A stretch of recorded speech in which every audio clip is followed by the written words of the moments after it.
up, yo? Thank you for the subs before the stream from Pepe Milkshake, Flapjack, Nickelsack, and Robert McCandles. What are you guys doing? How y'all doing today?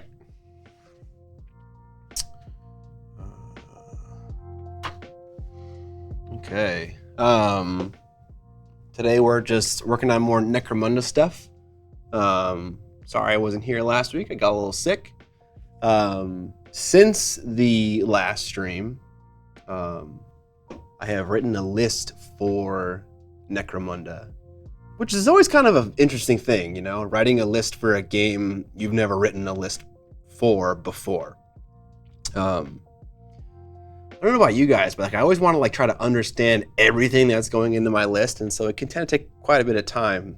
And with a game like this, that has a lot of rule sprawl. You have to have multiple books open at the same time, making sure you're doing everything correctly. How you guys doing today?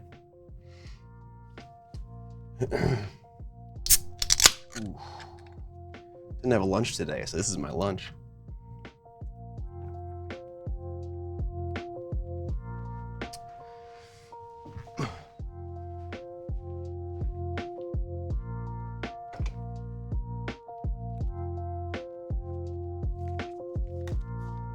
Check. Nice.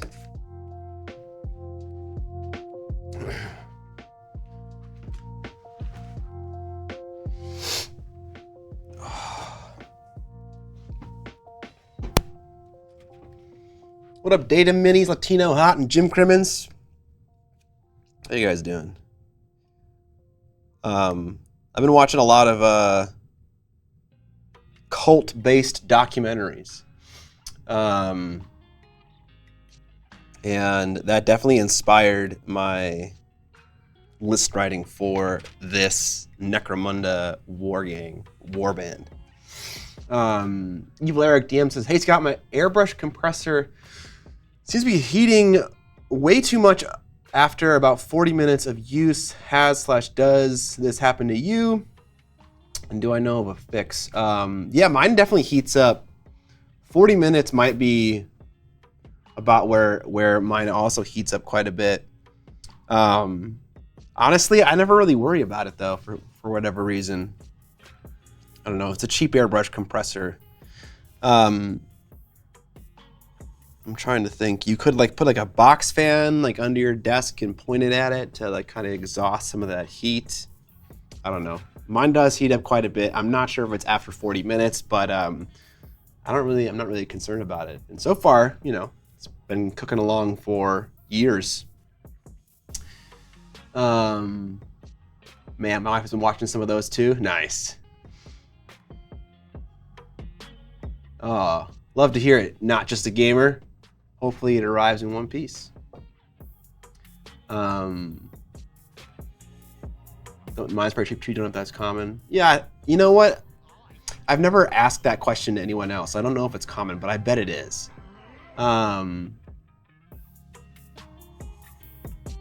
OSW also, his gets a little spicy as well. Just gives it a 10 to 15 minute break. That works. Flossmith, thanks for the sub. What up? Necromunda, are you going to paint a second game? Or find someone else playing Necromunda with hopes of a battle report? I'm in a narrative league for Necromunda, and so it's me and 7 other dudes playing the game. So I'm only going to do one, and then I'll play games with them. We are actually, our first game that I'm playing is today, this evening. CAS McTire, thanks for the sub. Raziel says that his airbrush compressor also gets hot around that time. Evil Eric DM, 10 gifted subs. What's 9 plus 1? This is 10. Thank you so much for the gifted subs, my dude. If you guys got any subs gifted to you from Sugar Daddy Evil Eric DM, make sure to thank him in the chat. Yeah, okay, so anyways, I've been watching a lot of cult-based documentaries. And you have to like, Necromunda is kind of like a fun narrative war game. And so I wanted to name all of the characters in my warband. And I took some inspiration from some of those documentaries that I've been watching. KOTOR, first of all, is like they're like religious fanatics, as far as I can tell. And so I named my warband Faith Over Flesh, which seemed right. Travel Cedric and Exigent Midnight, thank you for the subs, appreciate it. Sugar Daddy. Anyways, my leader's name is Jedediah, which I thought was a perfect name. Basically, the story of my warband is that they believe they are the Emperor's chosen people put here on Necromunda to bring the Emperor's kingdom to this planet. I mean, this is just the religious zealotry 101. So you got Jedediah. He is the word keeper. The keeper of the word. Oh my God. Nice camera switch. I didn't do that. I'm guessing Evan is doing that in the background somewhere in some far off land. And then I got Ervil. Ervil is a name that I took directly from one of these shows, specifically Ervil the Baron. Is that just Necromundans with extra steps? Yeah, pretty much. Ervil, if you guys are familiar with the LeBarons and the Mormon sect that they represent, is kind of like the leader of the band, but he didn't start out that way.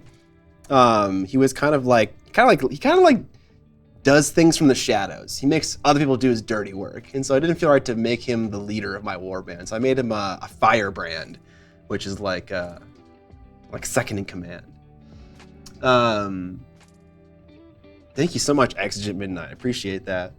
Also, this guy, Jedediah, is... I stole another concept from the Mormons, which is this concept of the one mighty and strong, who is like a chosen prophet of God, like whose responsibility is to bring the kingdom to earth. So he is the one mighty and strong. And then these three homies right here are Barabbas, Verlin, and Malachi. Again, just more, I don't know what like time period these names come from, but yeah, they're all definitely a vibe. What up, Almighty Spaz? Thank you for the sub. And then lastly, we have Ezekiel, Solomon, Abraham, and Lazarus. I mean, these all just feel like very religious, religious names. Had a lot of fun coming up with those names. But yeah, I got 9 dudes in my list. We're going to assemble a couple more, some bone pickers and some brethren. Bone pickers are like the bottom of the barrel in the KOTOR warband, and then brethren are like one step above that. You love Ervil Redenbacher's popcorn? Nice. My Necromunda gang is Gwar with some Borderlands psychos as filler. That's fun. The KOTOR are big into soaking. Oh my God. That's disgusting. Not just a game, but doesn't have any more space. Can't afford Necromunda. That's all right. We all got to pick and choose somewhere. Am I gonna make little name tags?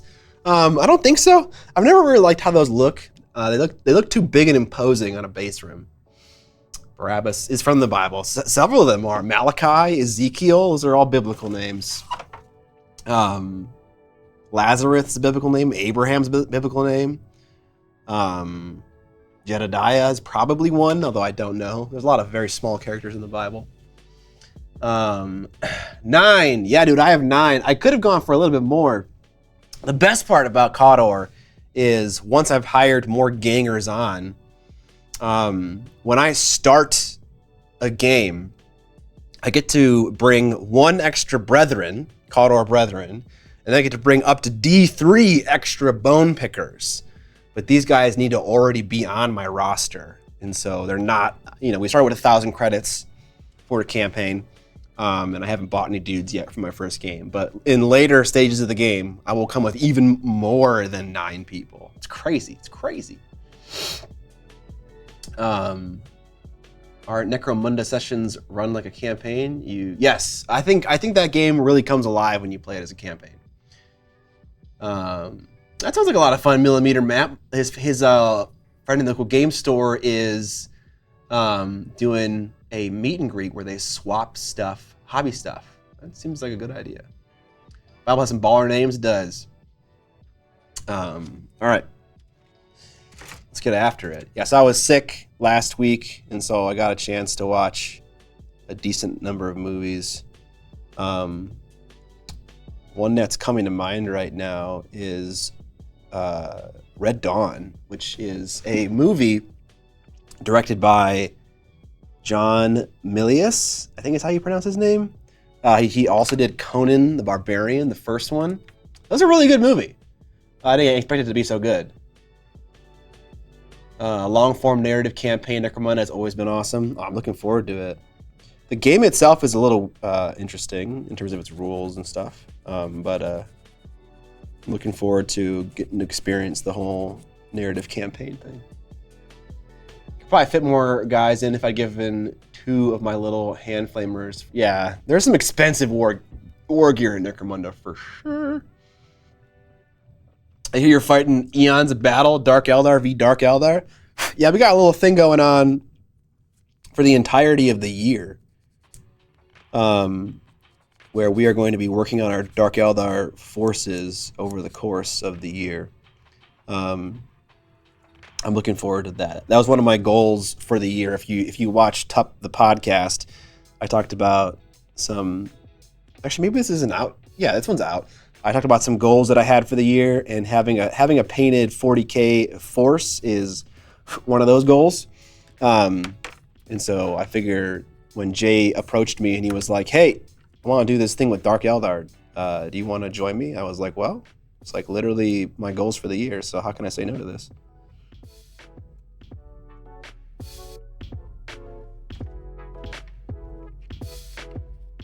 We got a thing. I wrote a 500-point list, which represents what I'm supposed to paint in the first quarter of the year. And the Dark Eldar just got a large point reduction. Jay was messaging me about that before, so I might need to paint some more stuff from my list.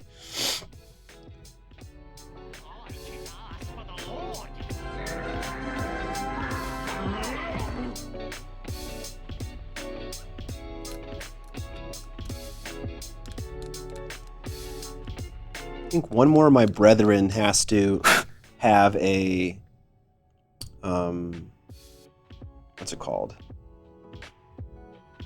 The blunderbuss auto pole thing that lights people on fire. And I have the extra weapons at my house, and I forgot to bring them this morning. So I'll have to stop short of assembling one of these guys. What's his name? Is it Abraham? No, it's Solomon. That's the one that we want to finish assembling. Era Glassworks. Thanks for the prime sub. Second accountability partner. Kinda, yeah.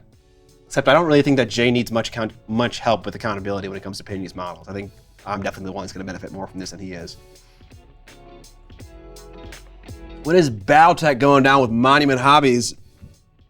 Thank you for asking. It is going down this Friday. So Jason is going to visit me. He's coming in at 2 p.m. This Thursday. And so my tentative plan is that we're going to do a little paint stream on Thursday. And then we're going to do the podcast on Friday morning, and then the game stream on Friday afternoon to evening, which will be Battletech. And then after that is Saturday, and he'll be going home. Here for kind of 2 total days, hour-wise.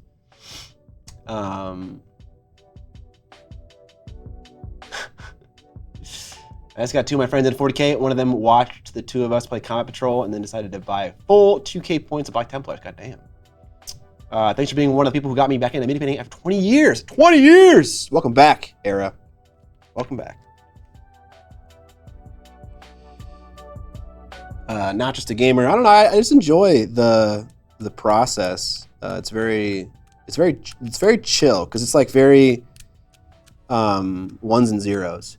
It's like you either cleaned the mold line off or you didn't, and so it's like actually a nice like break from miniature painting, which is far less defined. Well, that being said, I haven't painted a model in a long time. Been doing a lot of editing.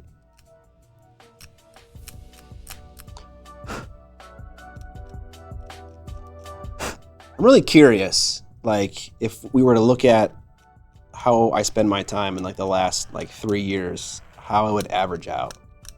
You know, would I spend more time editing than I do painting?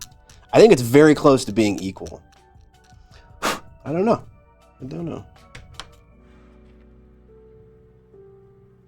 Reaper Miniatures with a raid of 41. Thank you guys, appreciate it. Since you have some painted armies under your belt now, do you think you'd be interested in making a display board for them? Yeah, I think so, especially the vampires. I want to make like a display board that has like the front facade of a castle wall. And it'd be like very cool if I could detach that castle wall and like put it on a game board. So I think if I made it like 4 feet long, I don't know if that's too long for a display board, but that would fit on the end of a traditional 6x4 gaming table. But we'll see.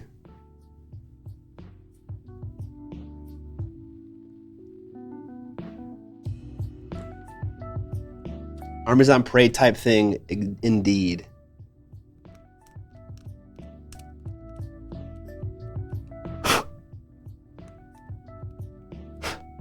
Other movies that I watched when I was busy getting sick.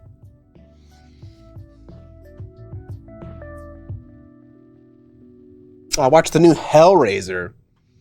I watched Solo again. I watched the old King Arthur movie with Eric Bana.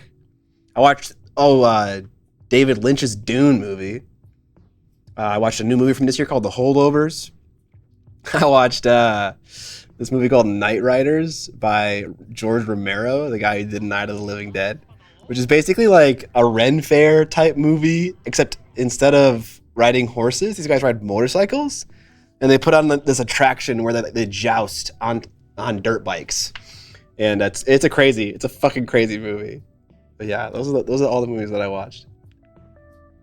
Night Riders, yeah, dude, is so stupid. I think the thing that's the stupidest to me is this guy. One of the main characters' name is William, and it seems like he's supposed to be our reunited King Arthur, and he takes the job so seriously, and I don't know why he takes it so seriously. He like wakes up with self-flagellation, you know. I don't know. He's just very serious about his jousting from a dirt bike job. It's much more than a job to him. I love this guy who's fucking shoeless. Is it worse than Velocipaster? I've never seen Velocipaster. Jay asks, wait, how do you wake up? I watched Dawn, Rise, War of the Planet of Apes this weekend. Was pleasantly surprised how good they were. Oh, okay. I've only ever seen Planet of Apes, the very first one. I haven't seen any of the other ones. Chip Mercury, you certainly can expect some Wood Elves if GW decides to make some. I don't know if they're going to. But if GW makes some new Wood Elves, bet your ass I'm going to fucking paint them. Can't wait. I'm also just excited to play the game. You know, I want to try it out. All right. There's a nice little boy put together. I watched Scott Pilgrim for the... Oh! Nice! What did you think of Scott Pilgrim?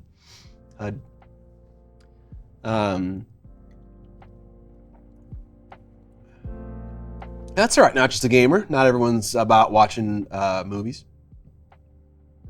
Am I on Letterboxd now? I've been on Letterboxd for like 2.5 years.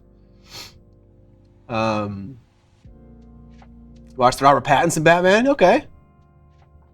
Nice.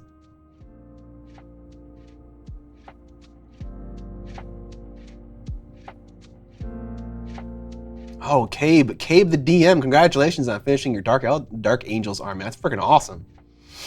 Chip bought the Bretonia army set. Cool. Yeah, that new Pegasus Lord is fucking sick. I also like the kind of like the Lady of the Lake-esque character. Honestly, I don't know why I don't play Bretonia. Bretonia is just like, it's not exactly Arthurian knights because they're more French. But there's probably some knights of King Arthur's Round Table that are French. I never liked how all the knights look different. I understand the why they look that way. I don't know. I was never a big fan of that. Arthur adjacent. That's a good way to put it. That's a good way to put it. All right, so we're putting together a guy, a bone picker, let's say. Or well, no, we'll do Solomon, who is a brethren but doesn't have. No, he does. I have 4 of the polearm blunderbuss guys. Jesus Christ.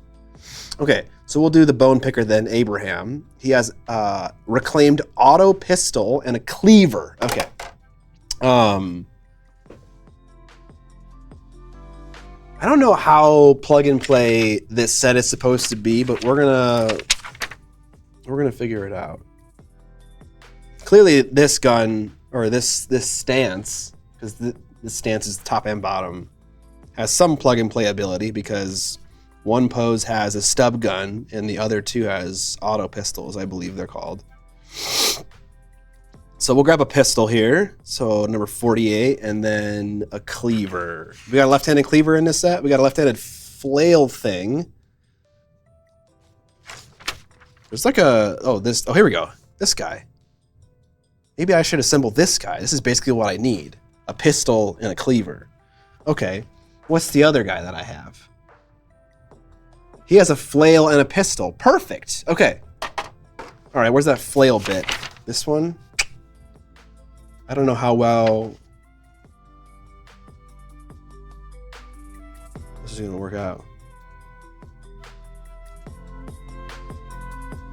It looks like the arm that I need is attached to this dude's torso. Whereas with this body that I'm assembling, it has arms attached to the guns. Uh-oh. Let's just see. Let's just look with our eyes.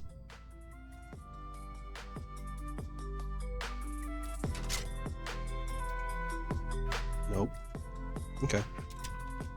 Have I watched Blue-Eyed Samurai yet? No, I have not. King Arthur is basically French fan fiction? Oh, I didn't know that.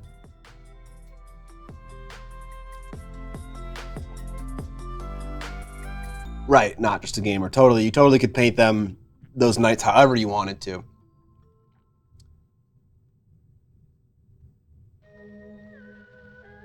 What up, Plankwalker? Time to cut! Look with our special eyes. Yeah, I could try to cut off this bit. This is basically what I need. This guy. So I might as well just assemble him. Although the question is do I have this bit anymore? Because I used this to put together this guy. All right, well, the body is 37, so let's see. I know this sprue, this basically just 2 duplicate sprues, so, and we do have 37. Wunderbar.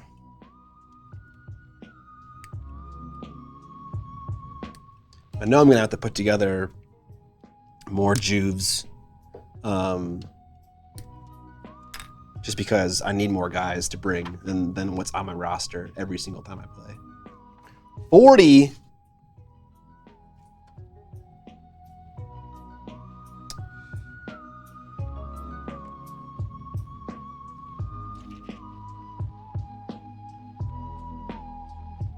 Oh, got like a sick Molotov bit.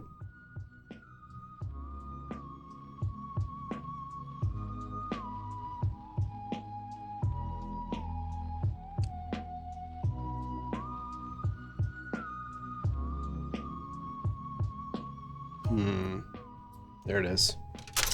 There's bit 40. Blue-Eyed Samurai came out of nowhere for me. It's probably my favorite movie of 2023. That's cool.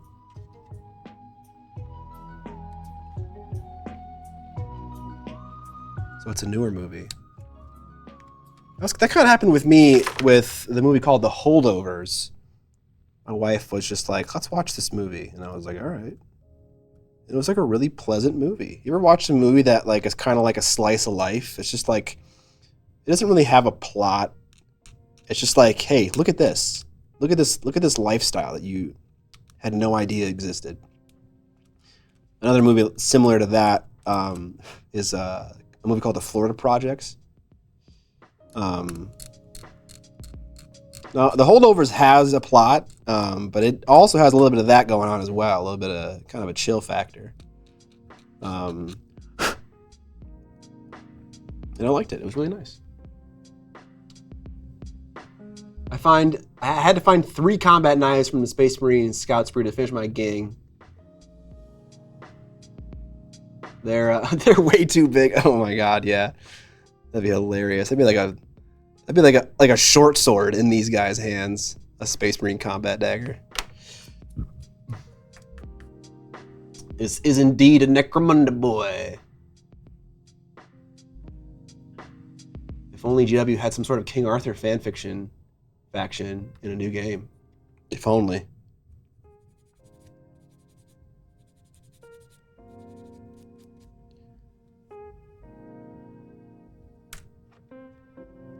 We love Paul Giamatti. Yeah, he kind of fucking crushed it in that movie. Honestly, everyone in the cast crushed it. It was incredible. Yeah, I know. Actually, a friend of mine mentioned the movie Godzilla -1 to me as being really awesome, and then I should check it out. I haven't checked it out yet, though.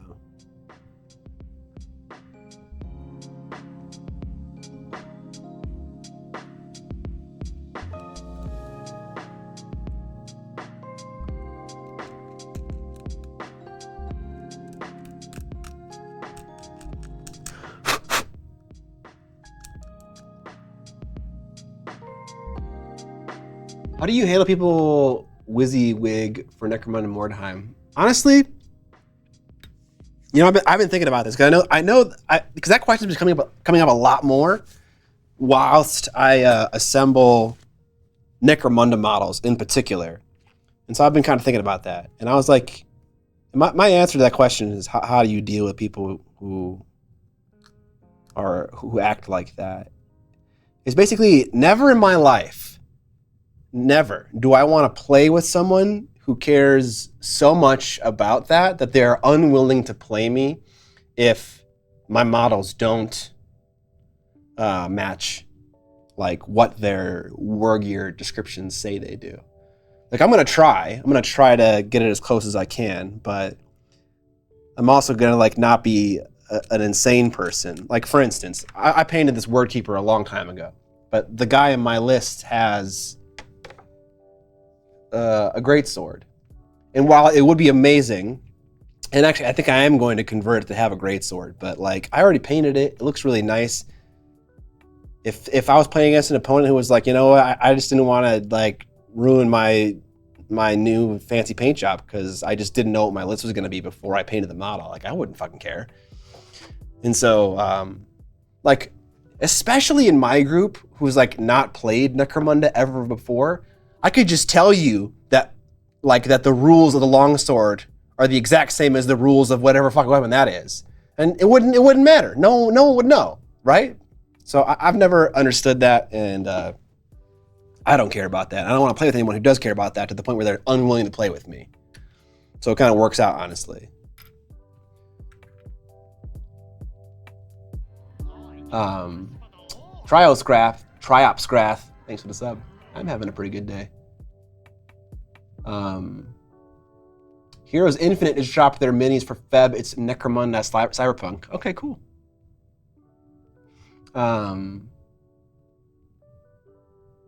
You watched it twice. Oh, the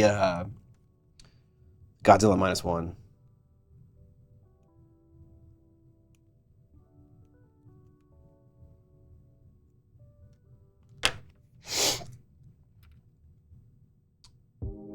I infected you with Silent Planet by mentioning them. Great tunes, instant fan, big cyberpunk metal vibes. Yeah, especially with their most recent album.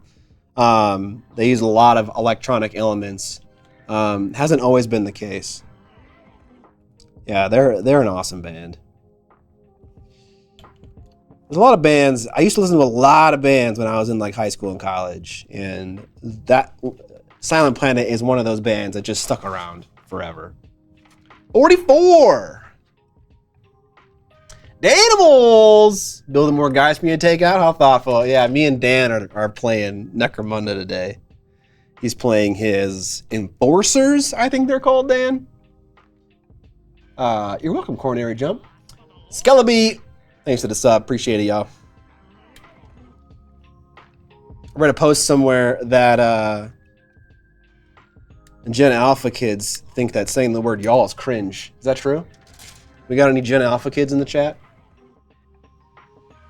The Super Gamer Boys! Couple of John Pogs right there. Thanks for the sub. Appreciate it.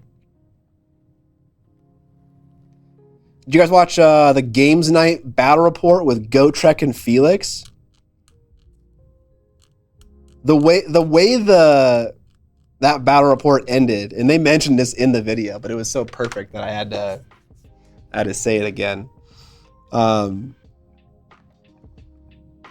Basically, it ended like a Age of Sigmar book would end, just like no character was like storyline was advanced in a meaningful way, but it ended on a cliffhanger.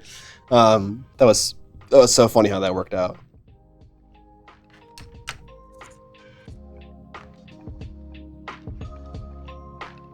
Happy to support and use the epic emotes.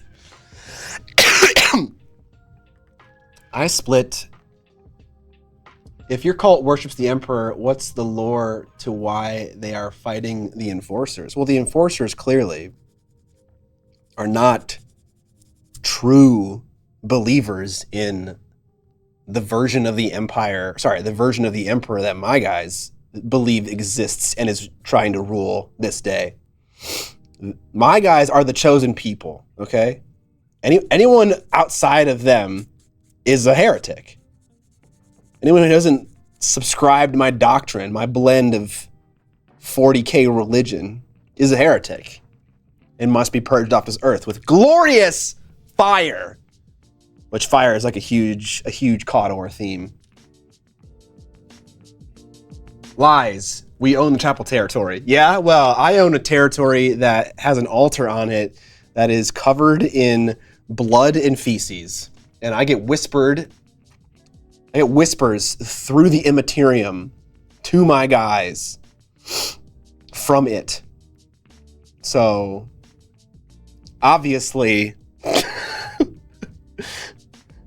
don't even know what I'm saying. Obviously, I'm the good guy.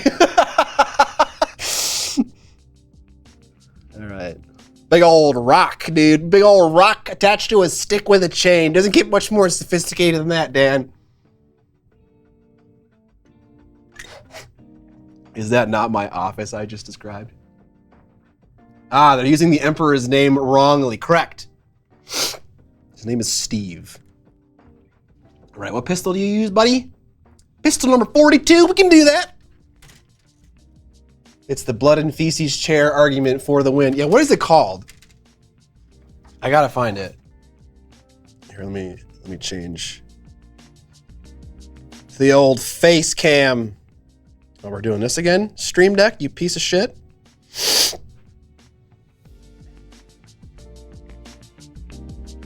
Okay, well, I don't care.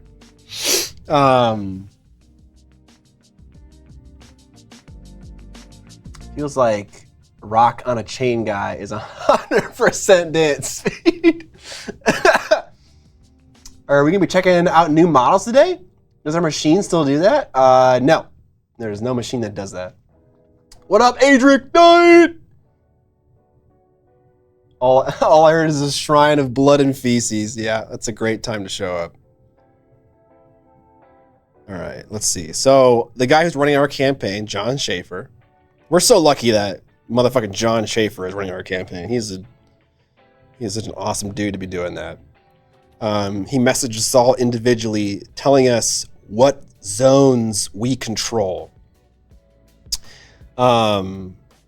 And I have 42 blood-covered altar. This makeshift altar is covered in blood and awful and carved with arcane runes. It radiates with a malice nearly as powerful as it smells. I'm so excited. There are so many weird things in Necromunda. It's gonna be crazy. What are the new models that are coming out, HUD? What's the fresh stuff? 42. Where you at, little 42 gun? There it is.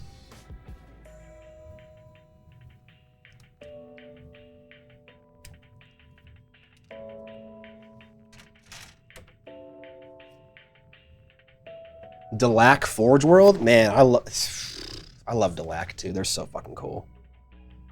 I love that big brain dude. That's not a new model though. But that guy's still awesome.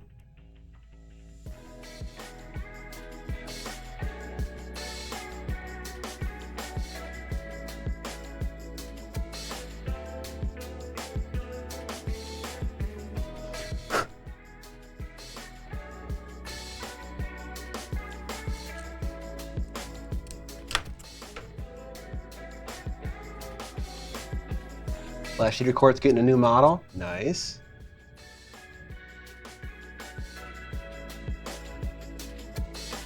That'd be pretty cool, Mike Genie, to make your Ambot kind of more thematic for the Corpse Grinder cult.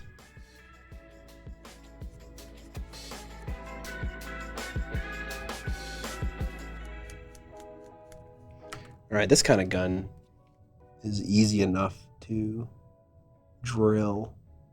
Ah, fuck.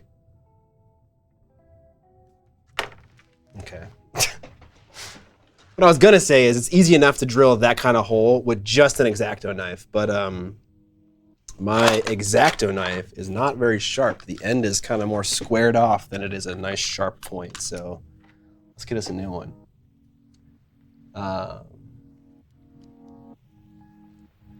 The event exclusive Commando. Oh, right, yeah. Oh, yeah, the kill team, the Mandrake kill team is pretty cool. Oops, I shouldn't have thrown that in there. I have a disposal for sharps. Where'd you go, knife? There you are. If anyone doesn't know and you buy this box of Excels, it says it right there, but I'm an idiot and I'll read. You put your blades in there, and so they don't end up in the trash. Question for whoever. I mixed up enough oil wash to smother like at least 10 more minis with. Can I save it for later, or will it spoil over time? It will not spoil over time. You can save it.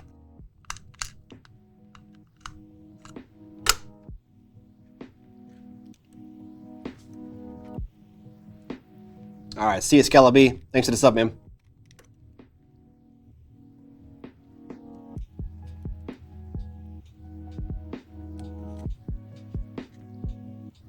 What are some good 3D prints for mini painting?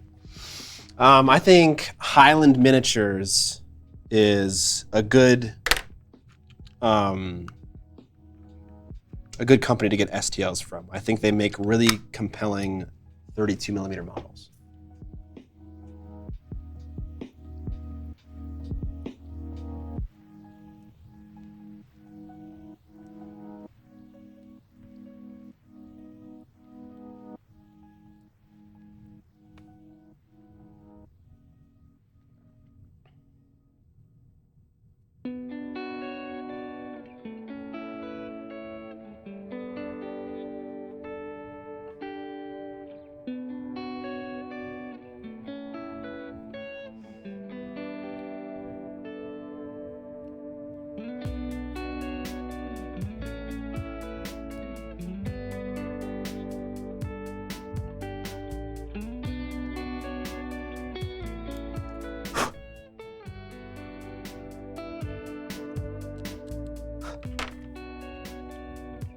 Does using auto supports in Lychee Slicer typically end with upset? I have never used any, so I'm not sure. Do you throw that little bin away then? Yeah, you would. basically the idea with the little sharps disposal is that the sharp parts aren't floating around in your trash.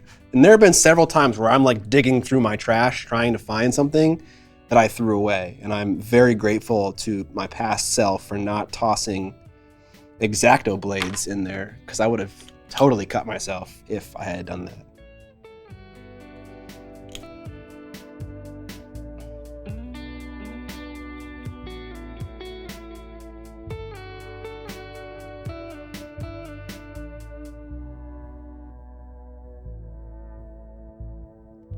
This is going to be hard to glue.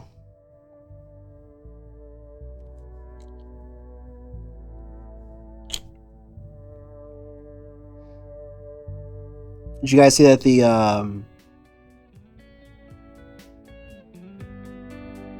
skirmish game for A Song of Ice and Fire is launching on February 8th on GameFound? We had a couple of big CMON song-related announcements in the last 2 weeks.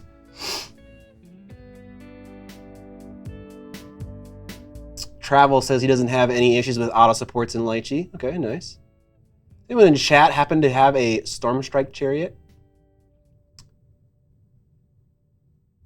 Why do I stream on Twitch instead of YouTube, where the majority of your audience is presumably based? That's a fair question. I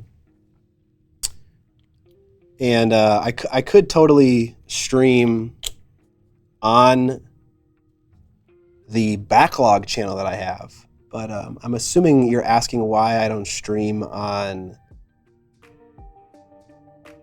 my main channel.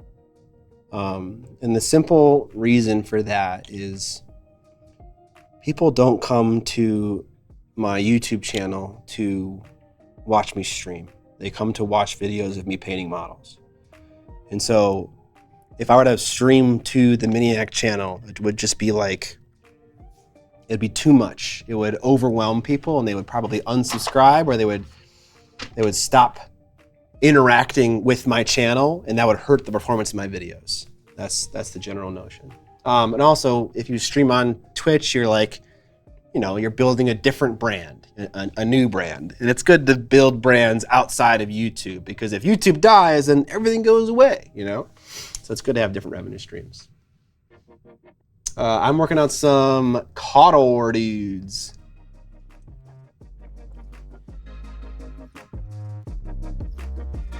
Good that I diversify. Yeah, essentially.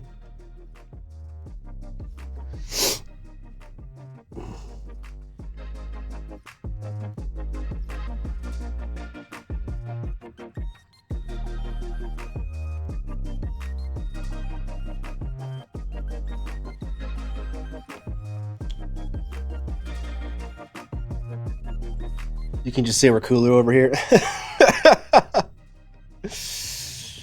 True. I do agree that your editing skills are really strong, and the YouTube channel has built an expectation of that kind of quality over the last few years. Yeah, effectively. All right. I also have some cooler heads at my house that I want to use instead of these generic ones that I have, and so we'll not use those quite yet.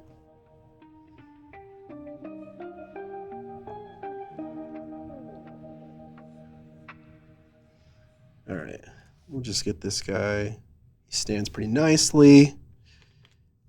Get him glued down.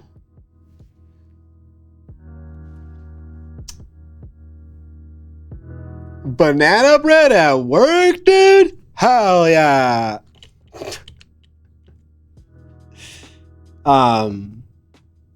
Now, that being said, not just a gamer.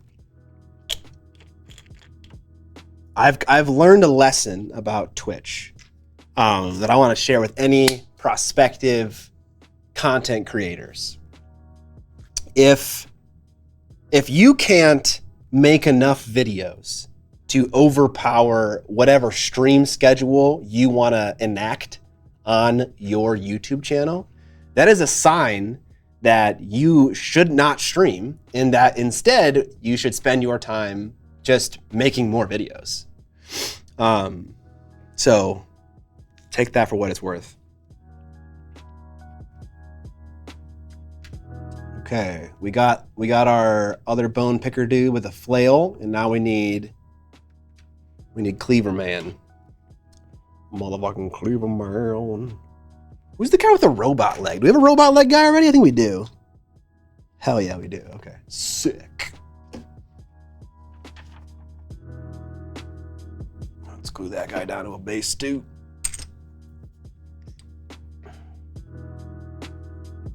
Is that why Ninjon isn't streaming? We're all waiting for it. I don't know. I mean, John's here right now, so he can tell you if he wants himself, but yeah, I don't know if John's gonna stream. What is best in life? To crush your enemies, see them driven before you, and to hear It's not his not the time for it. I don't know.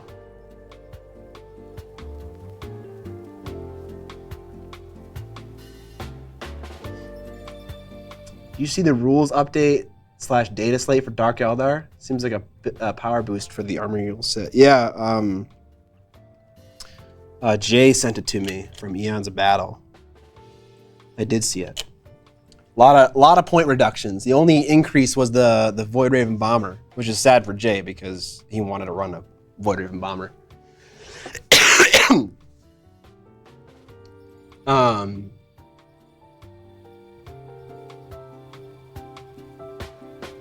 For Necromunda, do you see value in magnetizing limbs for different weapons, or is that more limited to the paint jobs? Yeah, I definitely would not do that. Oh my god, no, that would not be worth my time. Like these guys, they even, I don't know, like the options you could even magnetize if you wanted to would be like a blunder pole or like a basic hand weapon and a pistol. And it's like, I don't know, like as soon as you hire a ganger, oh, this isn't true. I was gonna say he's gonna be on your roster forever, but that's not true because they could die. But even so, fuck that. I would never do that. That'd be so annoying. But like maybe I would do that if the limbs were more generic, but they're not. It's not like I can take any body and put any weapon on it. It's like I can take a body and put one of two very specific weapon choices on that body. And it's like, that has even less value to me.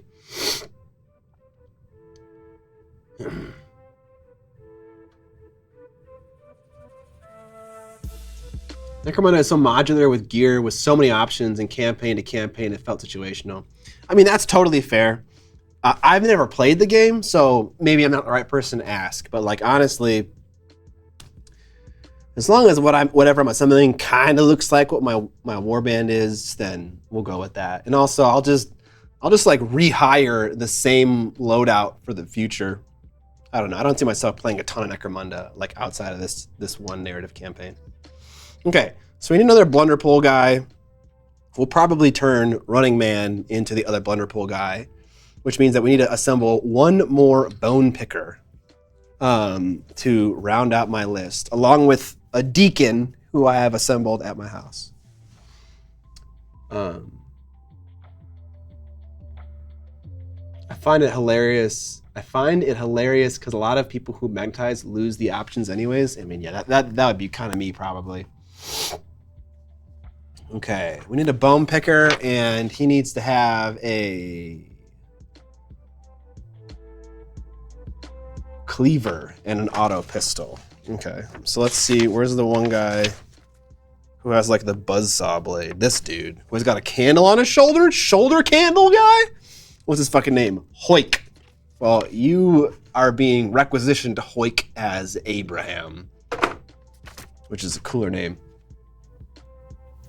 I also bought the upgrade sprue for Necromunda for my Cawdor dudes, Dan. So I have some fancy blunder poles. Why do you have blunder poles? Did you buy Cawdor stuff?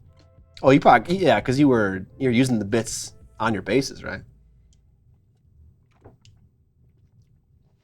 The modularity was the way 3rd edition 40K was. Yeah, so like that makes more sense for magnetizing in my head, because you have such generic, like it's almost like a ball and socket kind of thing. You have a flat, nice Space Marine torso and a flat gun, and it's like you can just kind of like put whatever arms you want on there. Also, you got a big chunk of plastic that you can sink a magnet into, so makes life even easier.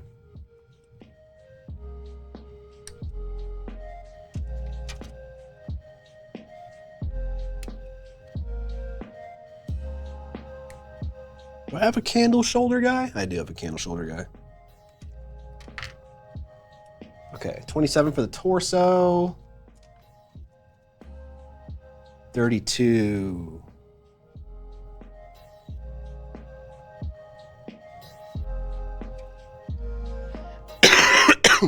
Sorry.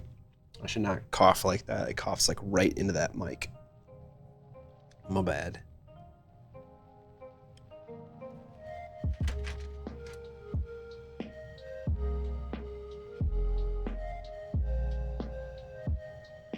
Is it 23 or 32?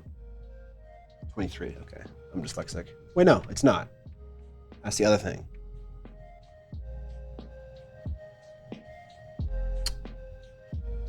Do I not have another 32-bit?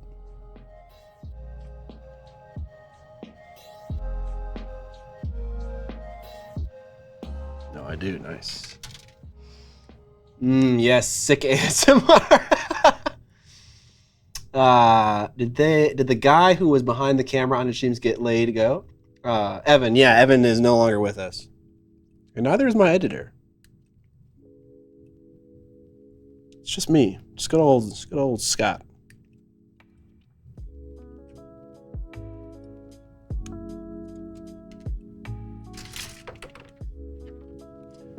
Yep.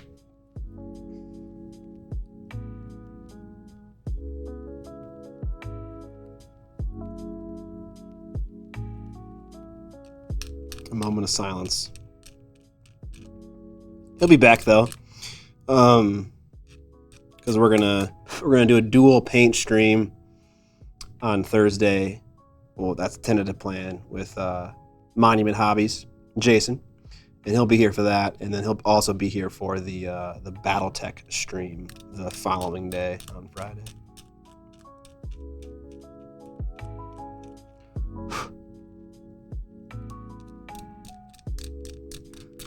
Although I know that Jason was chatting with John about doing something. I don't know if that ever turned into anything, but I don't know if Jason has like his own plan. So like maybe he's gonna get here and be like, actually, I'm gonna go to Rochester, so we can't do a paint stream. And I'm like, okay. So we'll see. I should probably chat with him.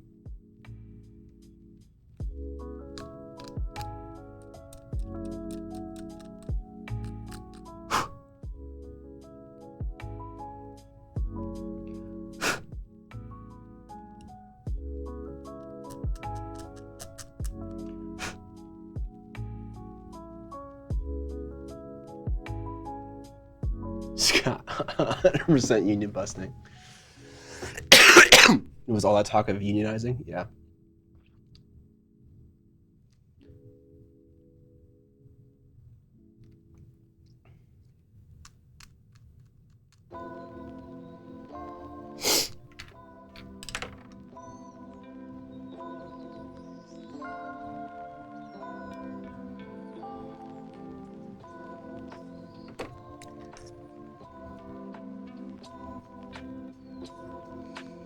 Ooh, gotta be careful sometimes when you put a new X-Acto blade in.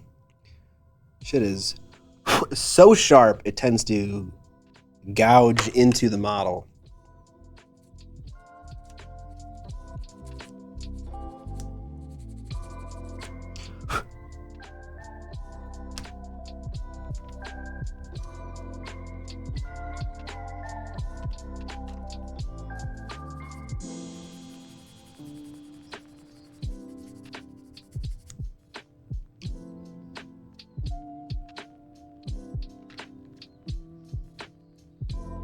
cut my thumb good yesterday with a new blade. Yeah, dude.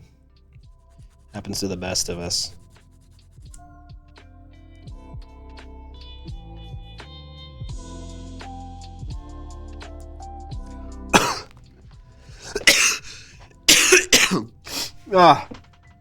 More Mountain Dew.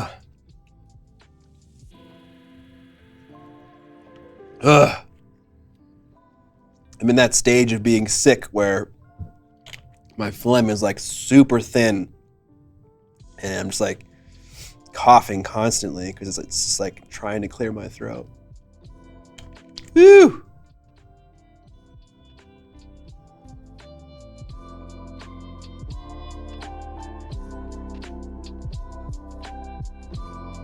It always kind of feels like being sick is gonna be like a good time. You're like, oh yeah, I get to hang out and do nothing. But man, it fucking sucks being sick. We get another robot leg? I'm so happy. Yes. More robot legs.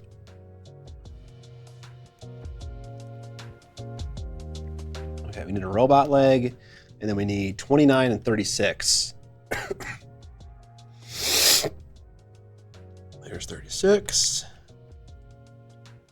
Giant handle exactos are the way to go. So much more control and less blade flex.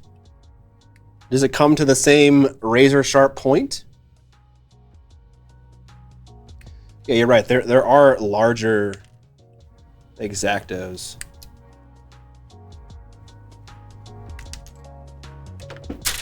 I think I have one in here. Yeah. This thick daddy right here.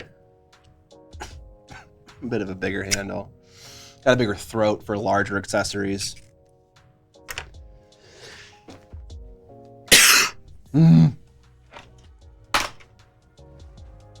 COVID, man. I did a COVID test when I first got sick, and it wasn't COVID.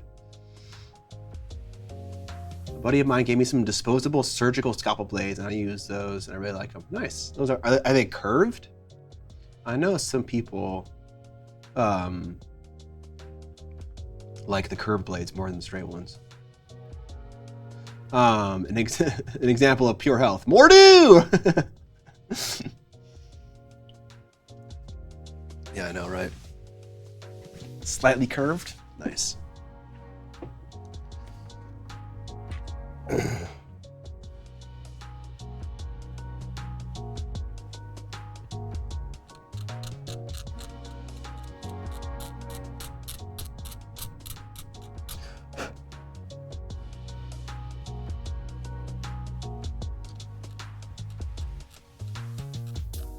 I'm curious how many games I play in a year, like board games and miniature war games. And so I've been using Board Game Geek to log a play of a game whenever I play it. So it'll be cool to see by the end of the year how many games of anything I've played. Do you guys do that? Does anyone do that? You guys like log with anything, not necessarily Board Game Geek, when you play games? Keep some stats about who won, what factions were playing, etc., what scenario you used. It comes from a desire to kind of get that end of year review that you see when people like use Spotify and stuff like that.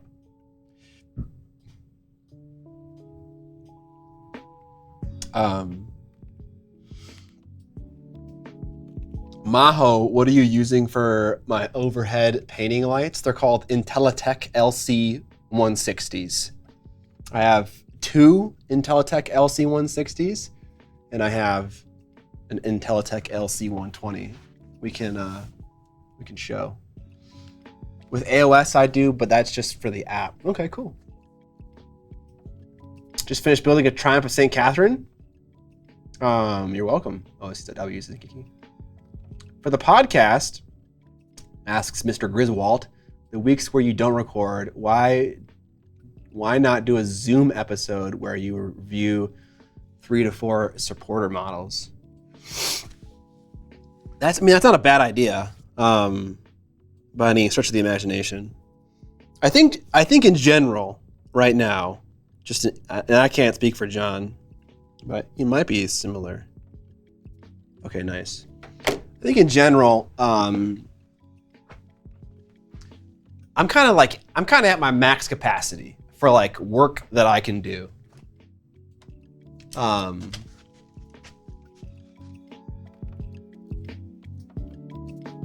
And any more would just mean that I stop doing something that I'm already doing now. You know, I would replace that time with something else. Now that may not be the case for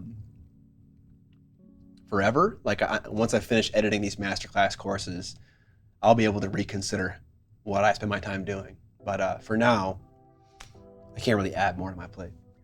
Okay, anyways, lights. There are these large, flat LED fixtures with diffusion. Here's the 120, here are the two 160s. They're called that because they have 160 LEDs apiece. My lights are at 5100 Kelvin, but they can be changed to be warmer and colder. Part of the reason why I chose these lights is because you can get a very soft light in a very short throw. Normally, diffusion is very massive, and there's not a lot of ceiling height in here to accommodate for that huge diffusion. And so in about a foot of vertical space, I get very soft lights. I wouldn't recommend these for anyone who is not doing what I do for a job, though. So take this with a grain of salt. Millimeter matte, I hope so. I hope so, because fiscally right now, Miniac LLC is not doing super hot. And just to give you guys a bit of reference, you can't really see it back there. That is a huge light dome that is used for diffusion. What up, wife?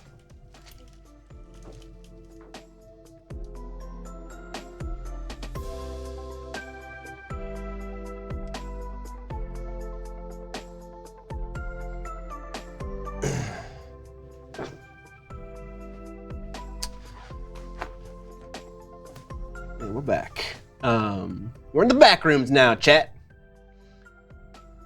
My executive dysfunction prohibits long-term list making and recording of data. It's killing my main hobby. Yeah, I feel that. My wife is a photographer, and some of the photographer friends gave her a bunch of those dome and lights. Yeah, they're pretty common. Yep, we really can't manufacture more work time, unfortunately. Not that there isn't room for efficiencies and prioritizing. I don't know, our podcast is pretty efficient. we do the bare minimum to scrape by. Unless there's some area that you see that there is an efficiency opportunity, John, then please let me know.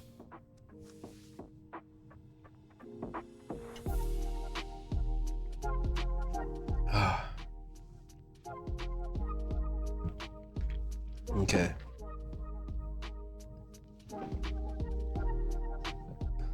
Watching and driving.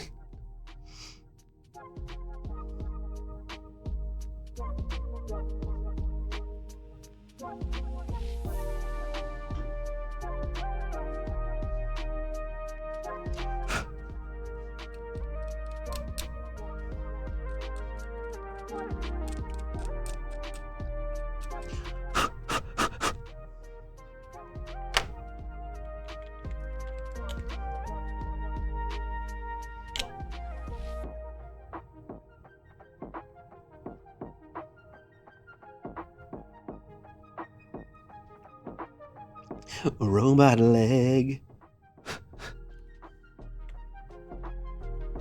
We are a greased gopher. Yeah, sure.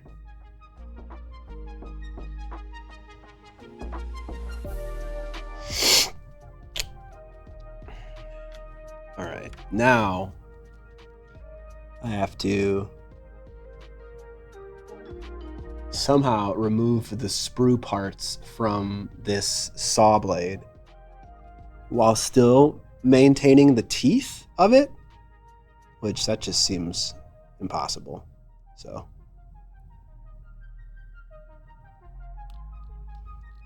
there's a gouge in the blade, so maybe I can sell that as there is no tooth in that part because it got chipped off, maybe.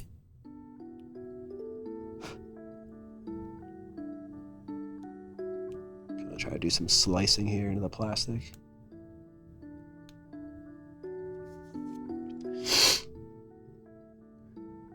Just chew them off. I love making lists. I could theory craft lists for different games in my notebook for hours, following through and finishing them, build and paint to satisfaction. To play in games is the hard part for me. I feel that. That's such a, honestly, list writing is such a cool part of miniature wargaming. Because it is like the game before the game, right? It's really a cool part of the hobby. Speaking for the podcast, if there was one mini painter, YouTuber or otherwise, you could have on the podcast, regardless of time, location issues, who would it be? Like as a guest? A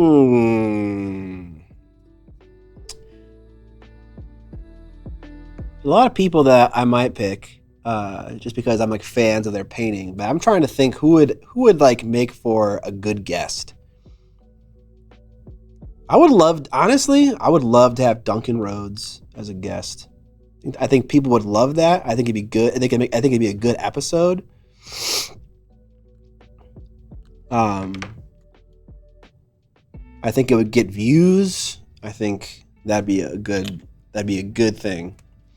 And we've talked about it before. I've brought it up to Duncan and stuff like that, and you know, it's hard to tell if Duncan is just like a polite British man and he's like, yeah, let's do that. And he's like, fuck those guys. They're fucking crazy. I'm never going to show up there. They're going to kill me, you know? Which, you know, we're not going to, but I could see how a mild-mannered person might think that.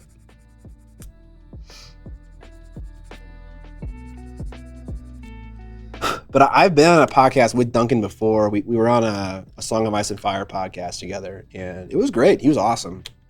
Had a good time. Don Haney. Could do another Don Haney one. Always love Don Haney. I just like hearing the perspective of somebody who's been in the hobby for a long time. It's really cool to hear that. Darren Latham, that'd be a cool guest for sure.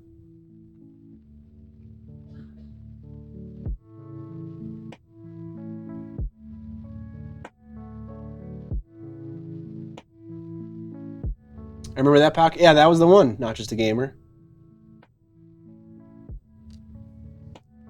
Don't fall, you bitch. Don't fucking fall.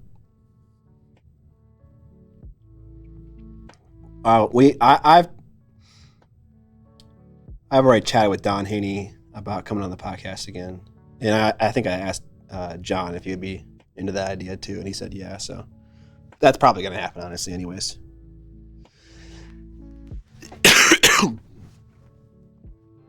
Wonka bonk!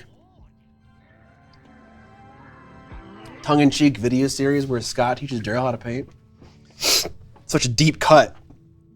Such a deep cut. That is for fans of miniature painting who watch John and my channel enough to know Daryl the character and be interested in watching that video. A niche within a niche. But it'd be funny. What's up? Okay.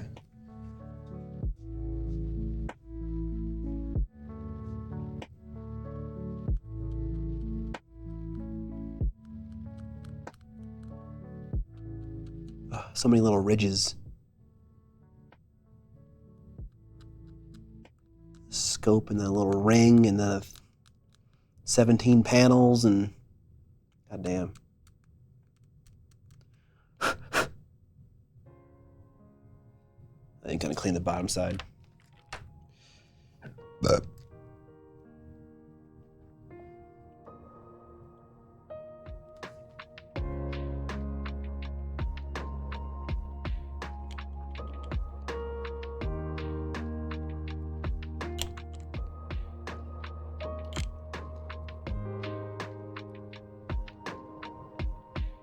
Ooh, that fit in there really nicely.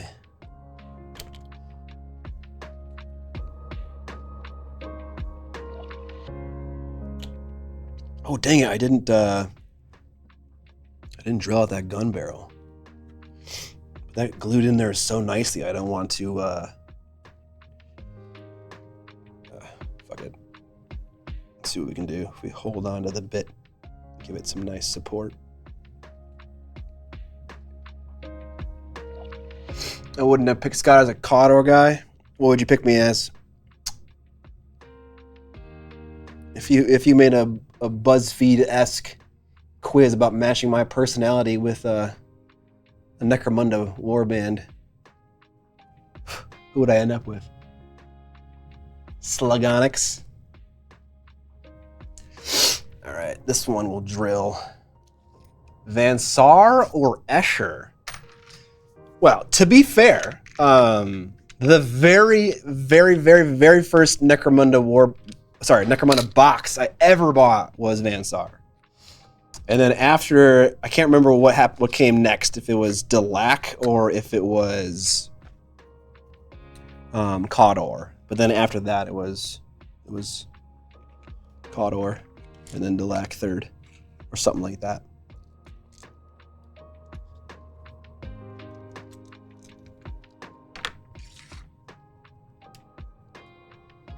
Delac rules. I don't know.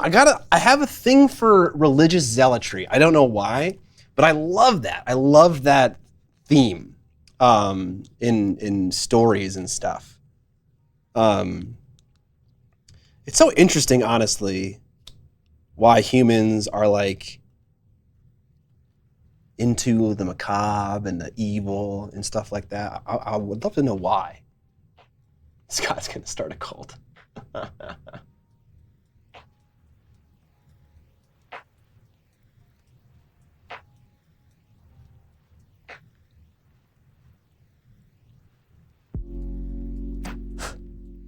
Okay, that hole is too small.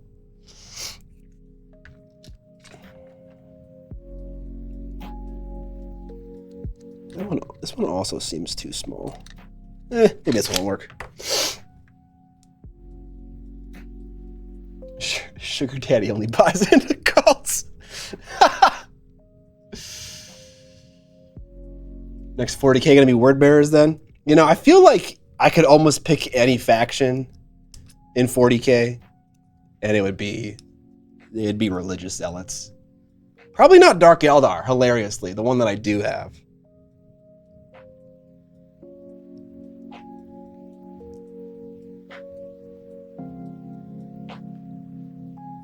I think probably the most religious aspect of Dark Eldar is their reverence of like the flesh crafting guys, homunculi. Can never remember their name. They're crippled. Yeah, it's more like a political manufacturer than a religious one, though. Dan, cabals.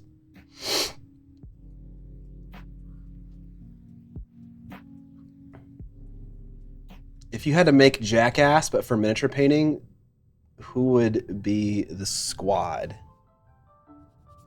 Oh, like who would be the characters in that group? Like amongst like painters and content creators, like who would be the guys performing the stunts? That's a good question. Okay, boom, boom, and then I got a guy at home. So 4, 6, 7, 8, 9. Okay. I got them. I got them all.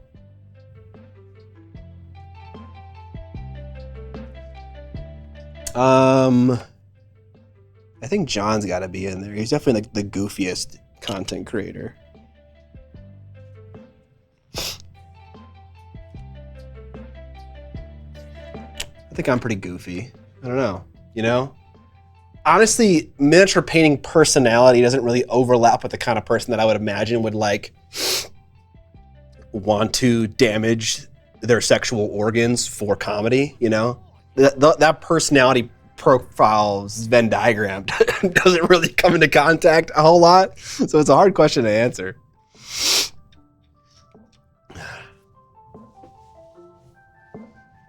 Hey, forgot to resub and had to hear an ad. Not doing that again. 8-Bit Workshop, thank you. Vince is definitely Steve-O. Oh my God, Slagonix, you're so right. You're so fucking right. Tyler from $1 Billion Clown Farm would definitely be in that lineup. Oh my God, you're so right. I've never heard a more on-point take about a content creator ever. 8-Bit Workshop also gifting a sub. Thank you, appreciate that. Spike, oh my God, yeah, hold on. Can we do Kenny Boucher? Kenny Boucher is in that crew for sure, dude. Okay, we got some dudes assembled. This guy, all these headless dudes and the armless guy, I have bits at my house that I will want to use. But, I think we can start painting the other dudes, but I'm not gonna prime the bare plastic ones yet. I'm going to keep those for later. And I'll prime these guys I have over here and we'll get started with some painting.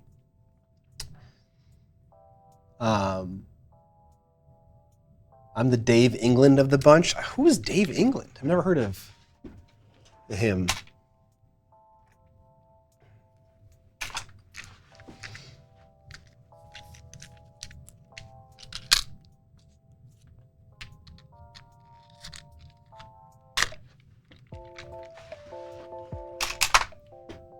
Let's be good hobbyists and put all our stuff away. I just cleaned up my whole workspace around me, and so I'm trying my best to keep it nice and fresh.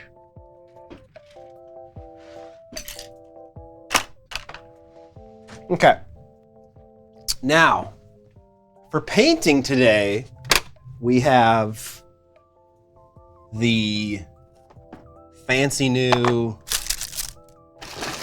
I don't know if it's new, but some Duncan Rhodes paint.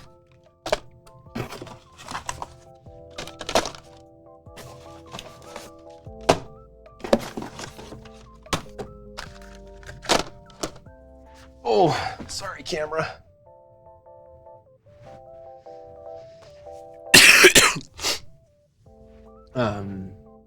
Danger Dave. Oh, okay.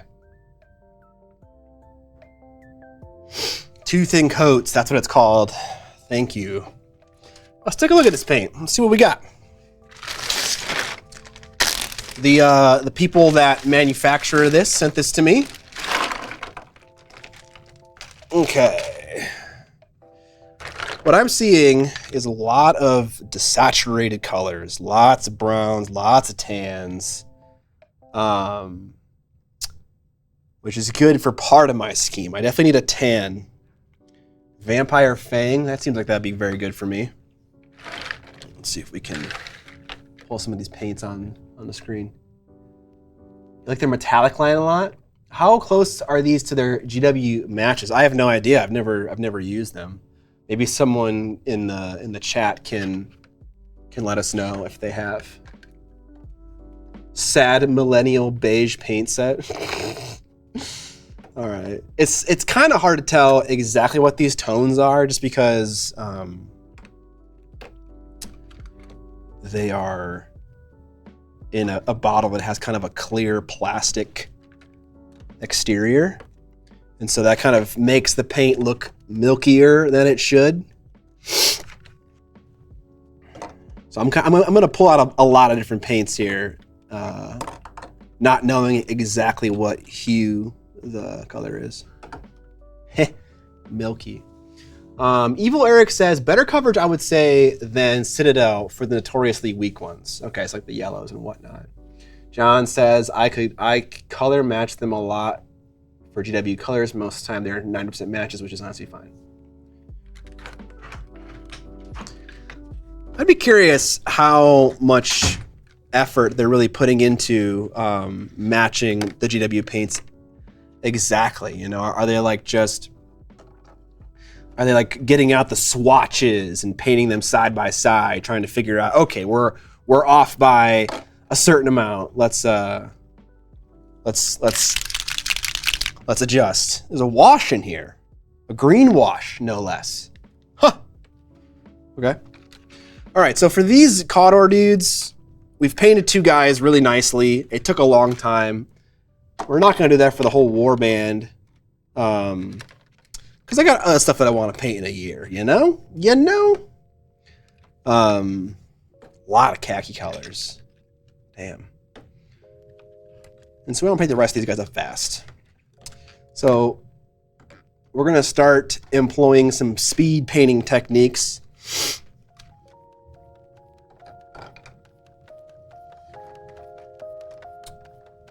To get these guys painted faster. Now I know that Transatlantic Games came out with like a version 2 of this paint set.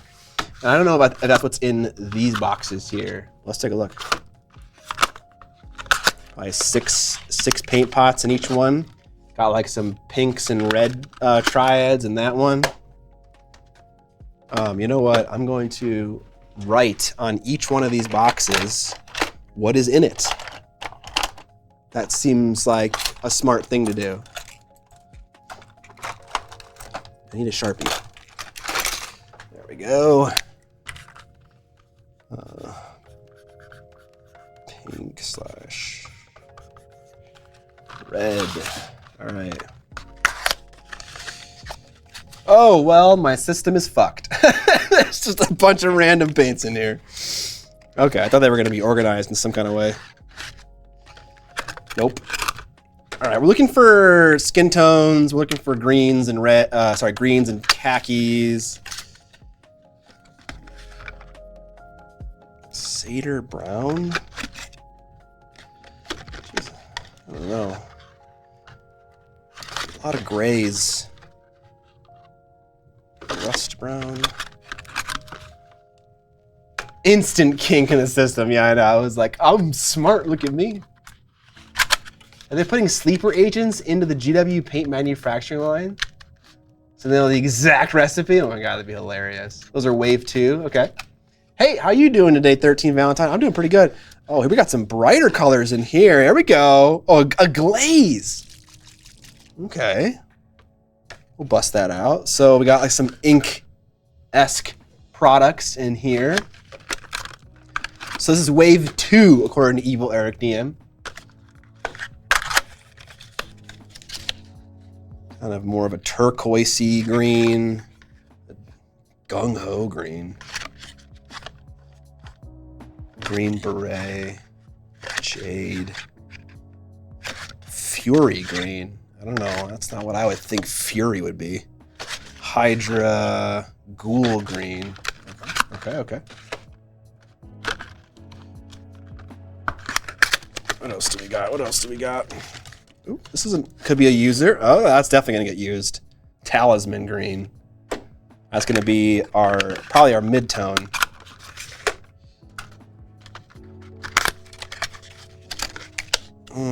Some skin tones in here, it seems. Chronos flesh. There was some other skin tones that I already pulled out that seemed like they were gonna work for my Cawdor guys. Fury might mean the Sherman tank from the movie. Oh, okay. Oh no, it's furry green. This seems like a nice standard set. Red, blue, green, gray, skin tone, and then whatever that is. Shadow for a skin tone. Okay, got 2 more boxes. Ooh, more greens. Okay, orc hide. Troll snot green, goblinoid green. Like these 2 colors, man, like, I don't know, they look very similar. And now I'm looking at some of these other greens over here. They also look super similar. But again, that could be the bottle fucking with my shit. And then blues, okay. This is entirely blues.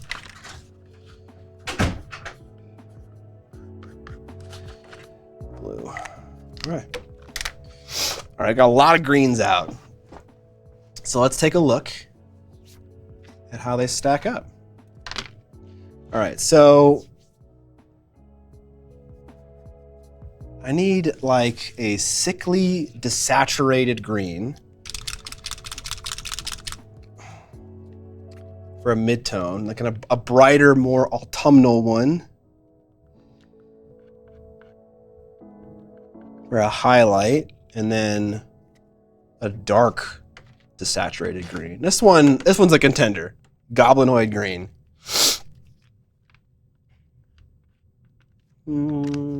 Or that one. Maybe this one, actually. I wish all paintballs were clear. Yeah, I know, dude. Fucking, that's clearly a triad. That could be the winner. I see what he's doing. Those are a glaze and a wash. Okay.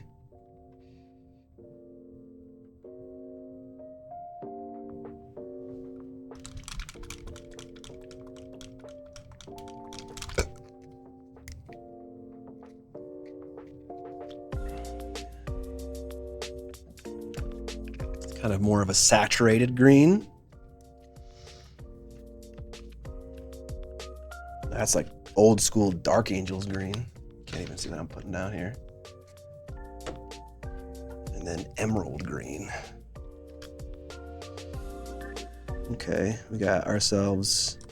Ooh, I need to shake that one up. Yeah, the new Vallejo bottles being clear was kind of just made me ask the question, why can't they all be like this? We got some agitators in there. That's good. All right, so we got another little triad going on, a more saturated green triad. And then necrosis green wash. So there were washes in the original set as well. Okay. I end up painting the caps of my bottles. Yeah, it's not a bad idea, honestly. All right, and then here was like a really nice electric green. Okay. Seems pretty good. I'm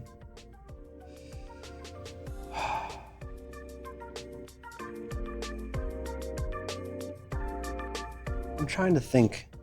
The problem with triads is my brain is like a magnet to them. It's like, oh, I should use these three colors together. And it's like, I don't necessarily have to do that.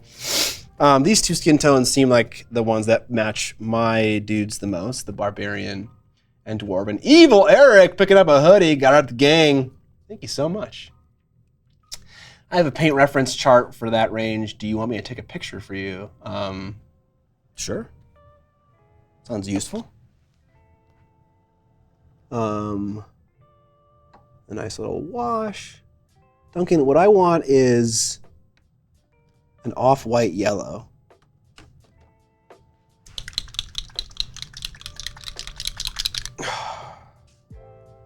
That kind of seems like it, but not yellow enough.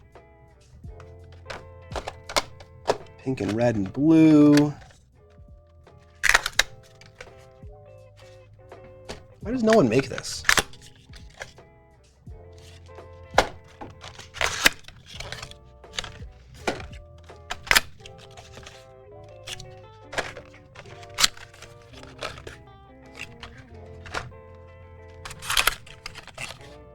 He's got like a bunch of midtones. He's got a bunch of midtones and no colors that could be used to mix a highlight with, really? Other than these two. These two white colors, White Star and Trooper. And it seems like Trooper is like kind of like a warm white thing, but not like yeah, it's barely warm. Okay. All right, let's get these bitches primed.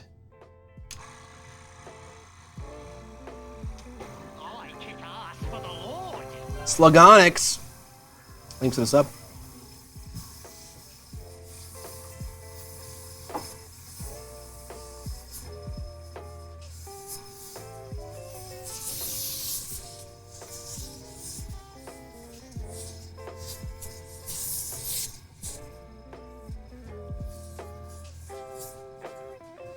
I should get Awada to send me a fancy compressor. and a quick release and a new hose, so I can just take care of the last leak that I have in my airbrush system, which is the shitty quick disconnect, I mean.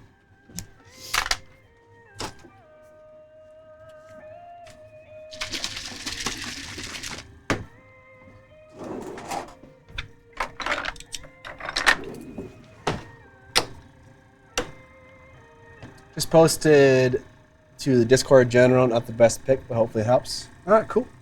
Thank you. Let's I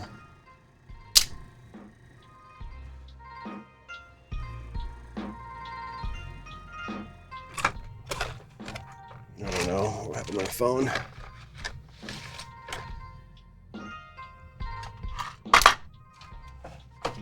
Whatever.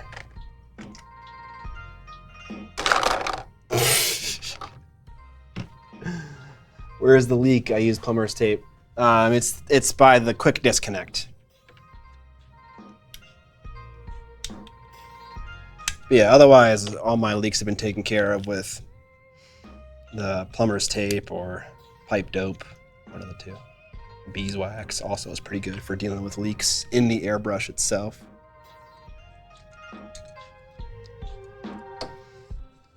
Okay, so let's think speed painting and let's talk about airbrush strategy.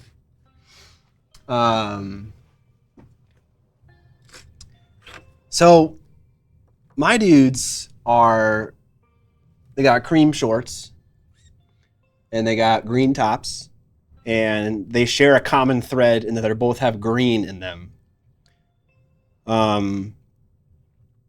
So obviously starting with some kind of green base coat would not be a bad idea. And then kind of like working up highlights on the shoulders first, and then moving to the spot below the shoulders would be best and avoid the most overspray, right?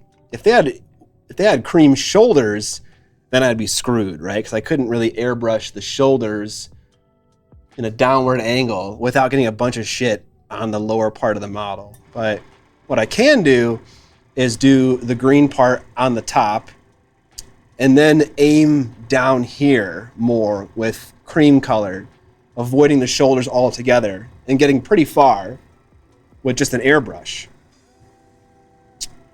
And then from there, I have a lot of brown stuff, like he's got like a brown little thigh pad right there, and this guy's got like a brown scarf and stuff. That stuff we can probably take care of with speed paints. So after all is said and done, and there's a bunch of airbrush overspray, and it's like green and tan and stuff, hitting that with a contrast paint or something similar would do good, just because it's gonna have zenithal information on it already. And that's like kind of like my main three colors: the tan, the green, and the brown. And then from there, it's just details. It's the ochre ropes, it's the greenish ivory candle wax, and then like the rusty weapons. Probably just gonna hit up all like the strappy bits with like a black contrast paint as well. All right, that seems like a very reasonable plan. Let's give it a shot.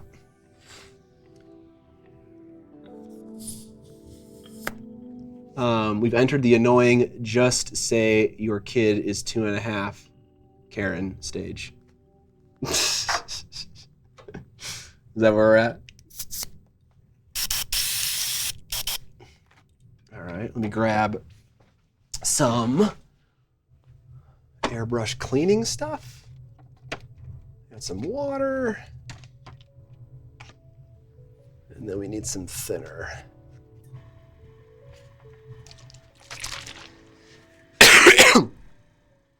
Ah.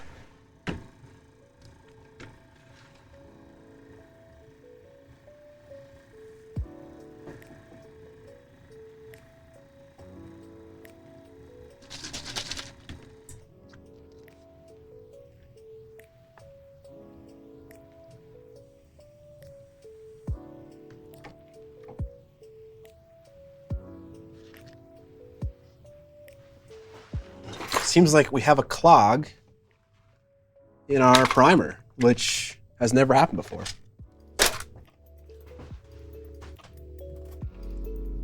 Little Timmy is 130 weeks old.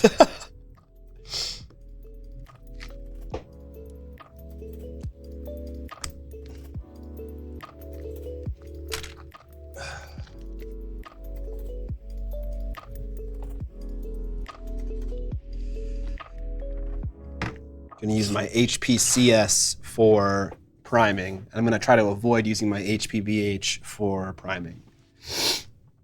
How are we doing on PSI here?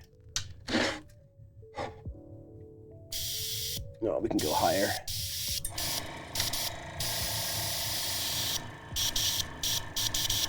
Rufus, I am still a little sick, but I don't feel sick. I just have like a remnant cough.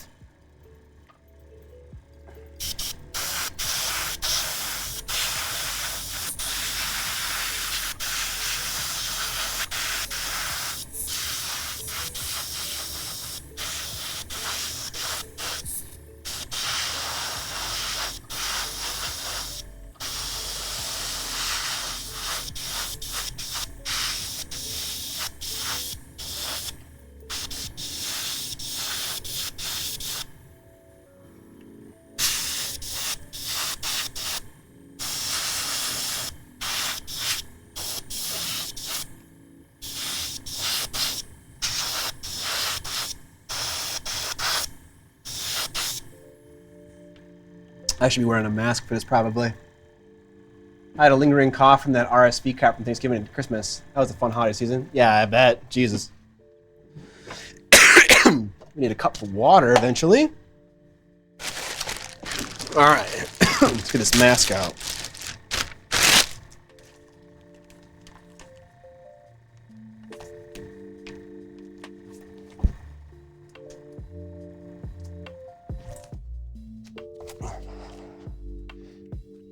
Ah! Oops. Just deposited some primer onto my pants.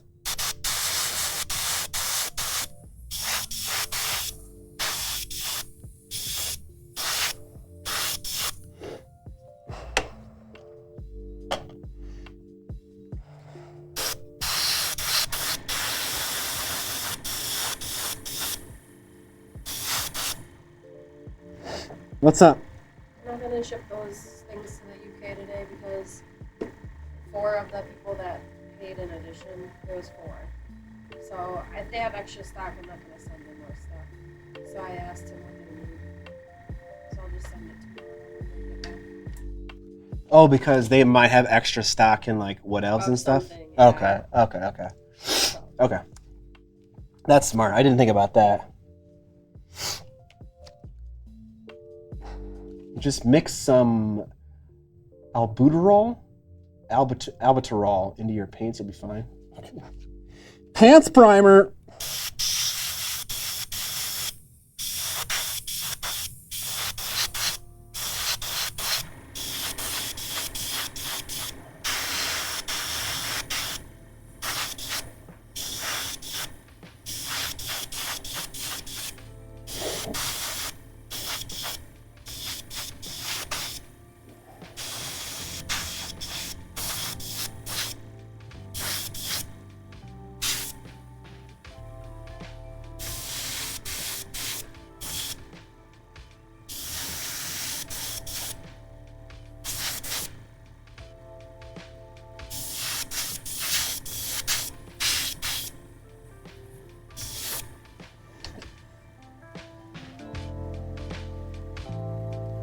Thank you, the GoPro biker.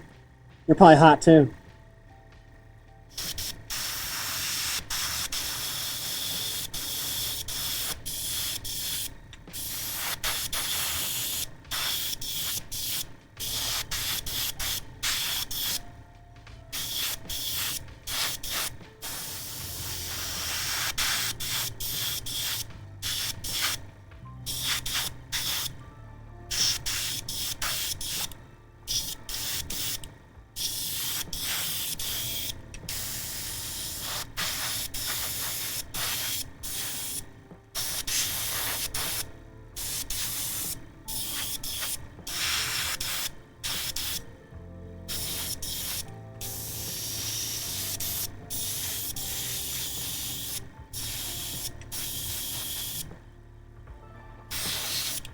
Oh, you know who I should also prime?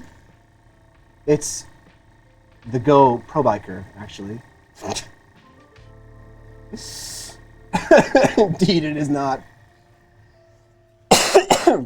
Not Optimus Prime, no. Motherfucking Darth Vader.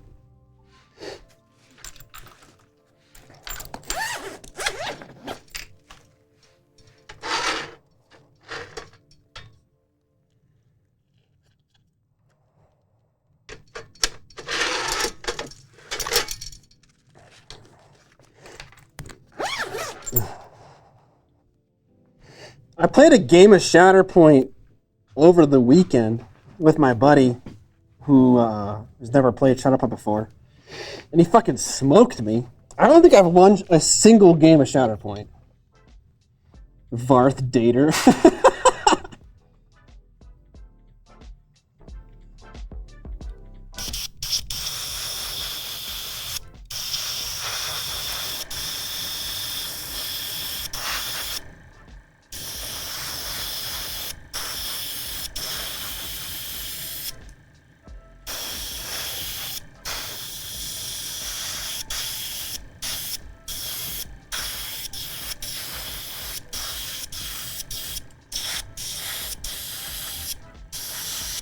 I don't have a way to prime models at my house. And like, there are so many times I'm just sitting there doing fuck all.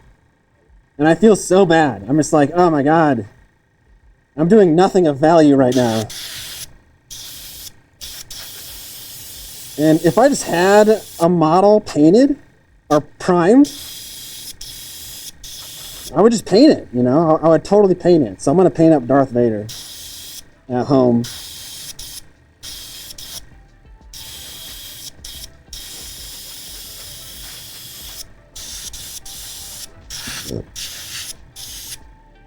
I've decided that I'm going to paint him red. Like, Darth Vader is like all black, right? And he has like certain parts of his gear have certain finishes. And so I'm going to paint basically like the red version of that, where it's like he has glossy red armor and he has fabric that's red. And I'll do like red NMM and all that shit. Hey man, I just bought Vallejo Primer. Is it better than my Badger one? When it comes to paint adhering to Vallejo Primer, yes, it is better than Badger. And I can say that quantitatively because I have tested it. Now, the one thing that my tests don't have is some kind of peer review. No one's really ever reviewed the shit that I've done. I look away for 2 minutes and we go from Connor to Darth Vader. And Vader is done. Unlike the tragic Jon Snow paint job. Was that tragic? I don't think that was too tragic.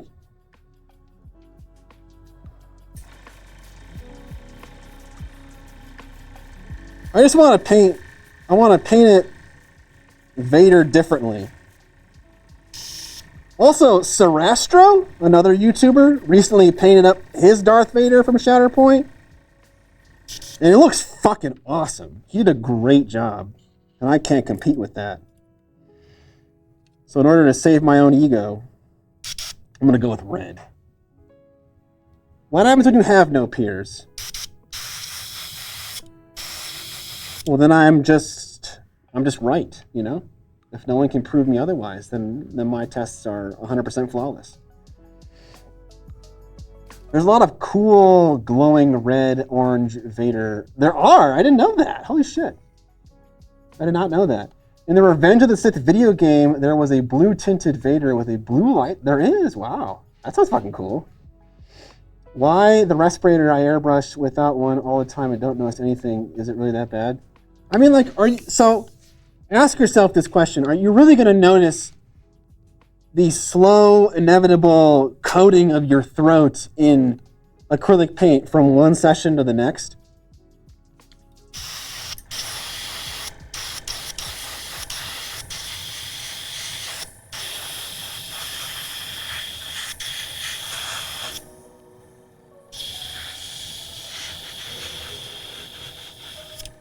It's funny you say that because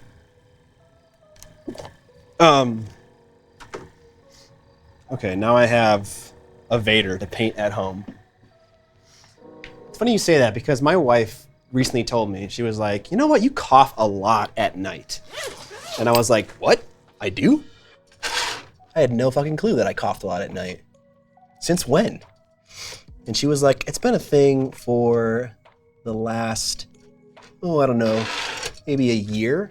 And so obviously that wasn't a thing before. And something is affecting my respiratory system to the point where I'm now coughing at night, subconsciously, and I wasn't before. So I'm not saying that airbrushing did that to me. It could be something else. But it's the kind of thing that you don't notice happening to you over time. Maybe a CT scan is in order. I don't know what that is.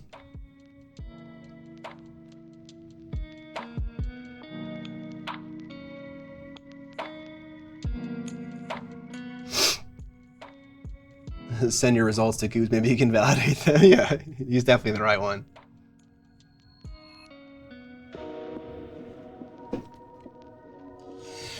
Okay, I'm gonna clean out this airbrush, and then we'll move on to using the freshly cleaned, parts replaced Awada HPBH.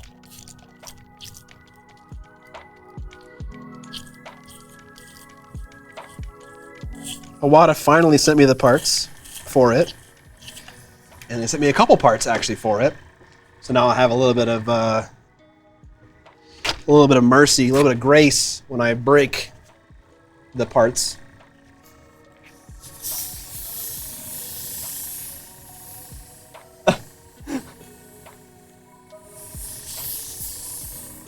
Go to a doctor and tell them your wife noticed you've been coughing at night just this last year.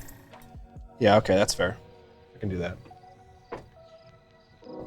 The problem is my insurance is shit. I should go, though. I should really go. When was the last time you changed your mattress or your pillow? Maybe it's that. Oh, I changed my pillow. Oh, my whole ass mattress? Not just like the cover for it? I don't know why. Been a while. Heartburn is a common cause of coughing, especially when you lay down. I don't know if I have heartburn. It only gets expensive the longer you wait. That's fair. That's fair. Can you lock it? Thank you. Mm-hmm. You didn't ask for help. I was gonna ask you to lock it. Okay. Okay. See you later.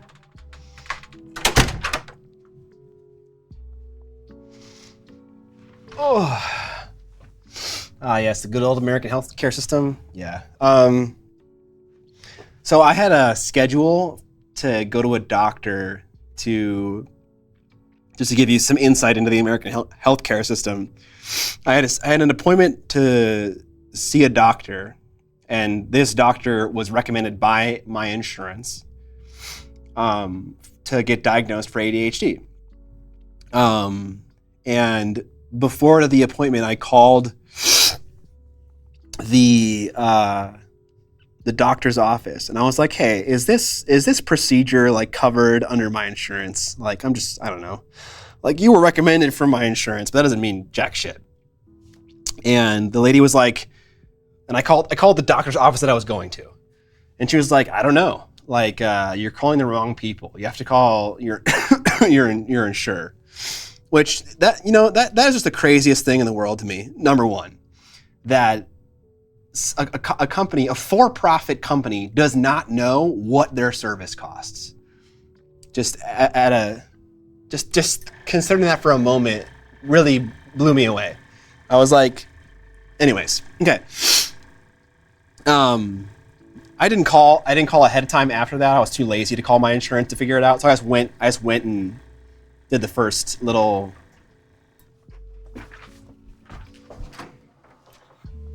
What? I just want to tell you what. Oh, thank you.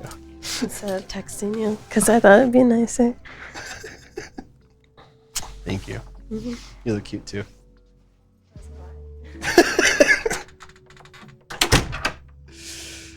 My wife is such a sweetheart. Anyways, Retro Evil Inc. Thank you for the sub.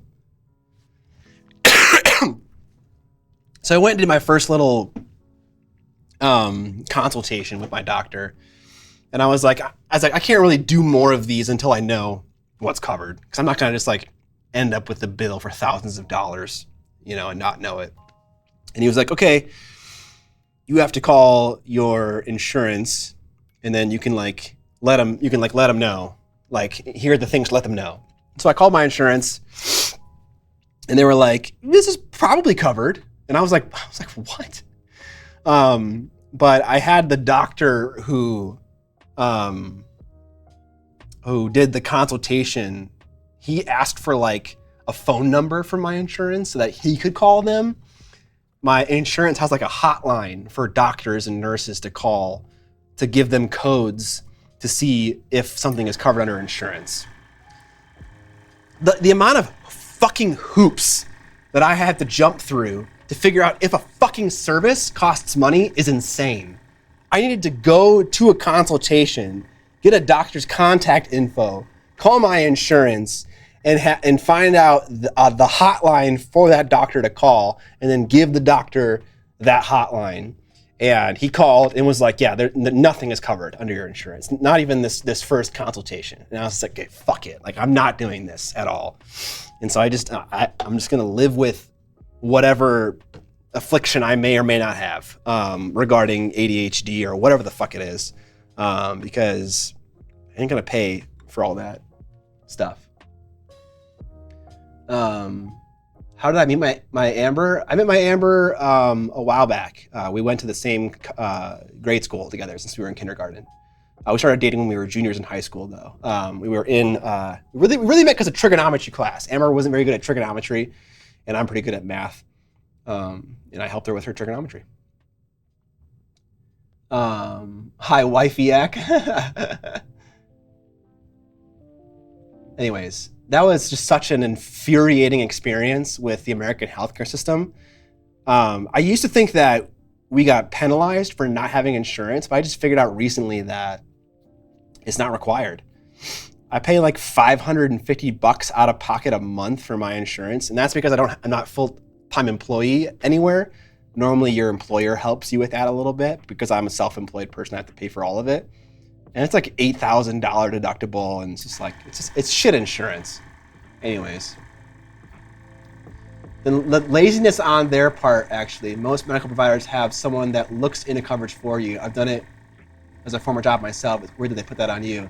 I felt like that was weird. Yeah. Genuine question, what's the point in knowing whether you have ADHD or not? So I can get medication for it legally. I've gotten Adderall illegally before, and it's been great.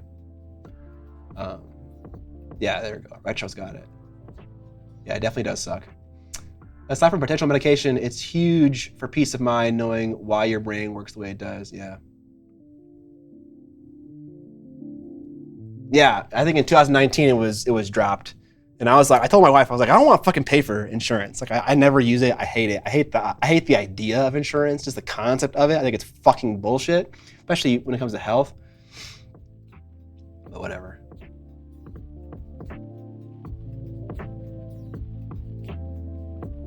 Our health insurance is $440 every 2 weeks for a family of 4, and we have to pay like $4,000 out of pocket before anything before anything's covered. Yeah, that's fucking brutal, man.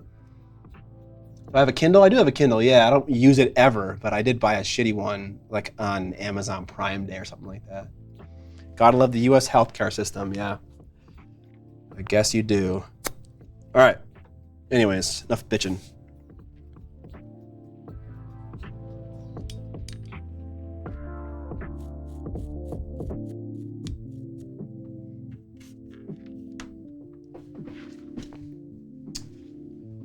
All free over in the UK? Possibly.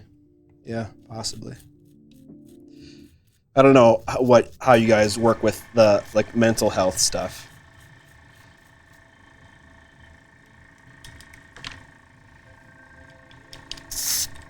I'd send you a book on ADHD if you want. Hit me up whenever I feel you, buddy. Does marijuana not help with focus? I hyper-focus when I have an edible, but I know it's not for everyone. I don't know. Usually when I smoke, I'm chilling. I'm not trying to focus on something. But I have smoked in pain a couple times in the past, and it's been okay.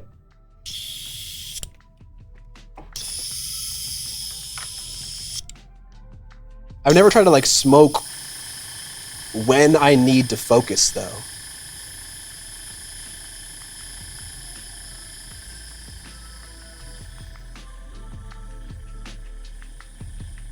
I got diagnosed last year, big revelation.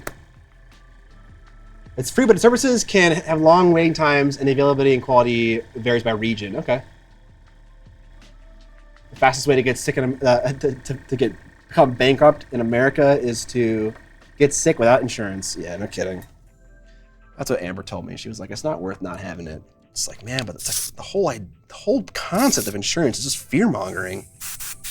I hate that. I hate being a part of that system. I hate knowing it too, you know? It's like, God damn it. I know they're fucking getting me and I have to do it. I hate that so much.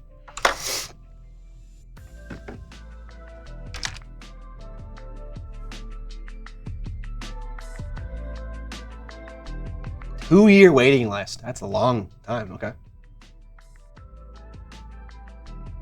Yeah, you're probably right, Rufus. All right, we need a darker brown.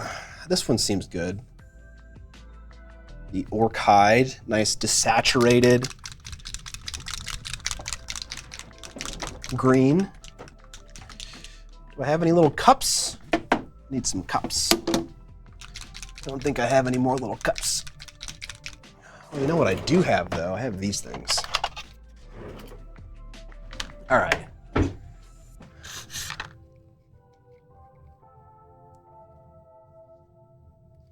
Insurance is just legal gambling where no matter what you lose money every month. If you don't get hurt, but you win if you do get hurt. What's this BS? I know. It just feels so bad. I pay so much fucking money for health, and then when I legitimately have a reason to spend that on something for myself, like I have to pay more? Like there's a deductible? It's like, dude, I give you $500 fucking a month, you asshole. Like give me some kind of help. It's like, fuck insurance. I fucking hate it. It makes me so angry, actually. I'm getting angry right now just thinking about it.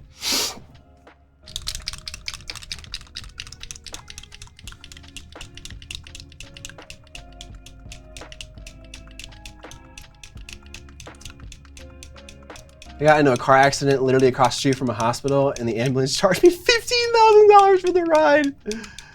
Oh my God. It cost me 1,000 Australian rupees to get diagnosed with an 8-month wait. Do some breathing.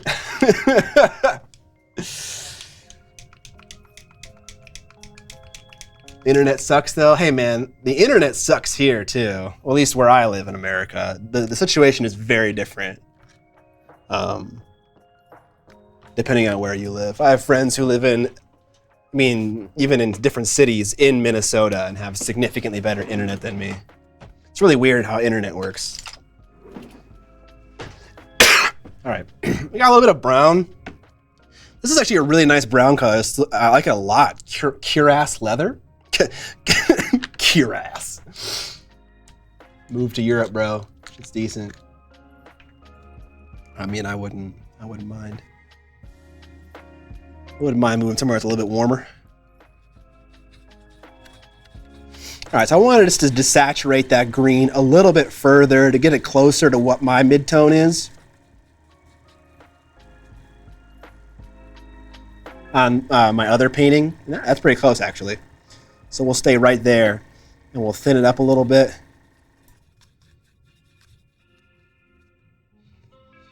Okay. How we doing in terms of viscosity? Looks pretty good.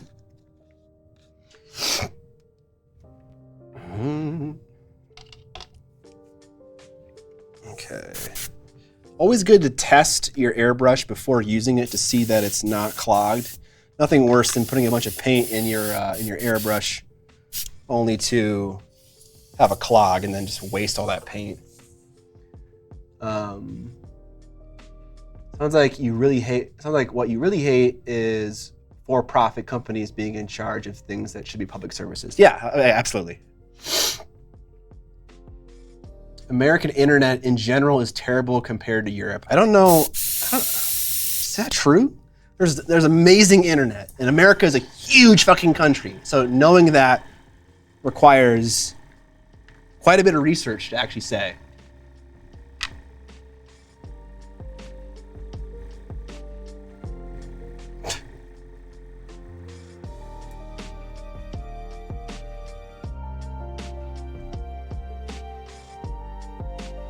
Okay.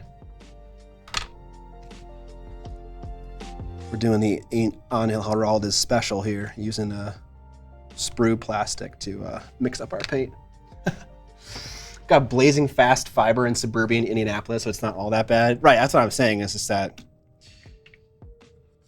it's hard to know for sure. Okay. The PSI a little bit too high right now. Sitting right about at 19. Okay, I don't want to get in the way of the camera. Woo, that came out fast. Oh, it's so nice.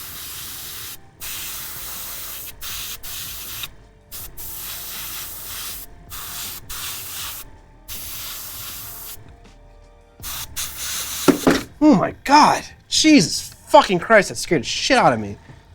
My compressor just vibrated off the edge of my little wooden platform here. Woo! That scared me. 1 gigabyte per second, it's common in Eastern Europe. I have such shit internet where I live, so I can't even comment.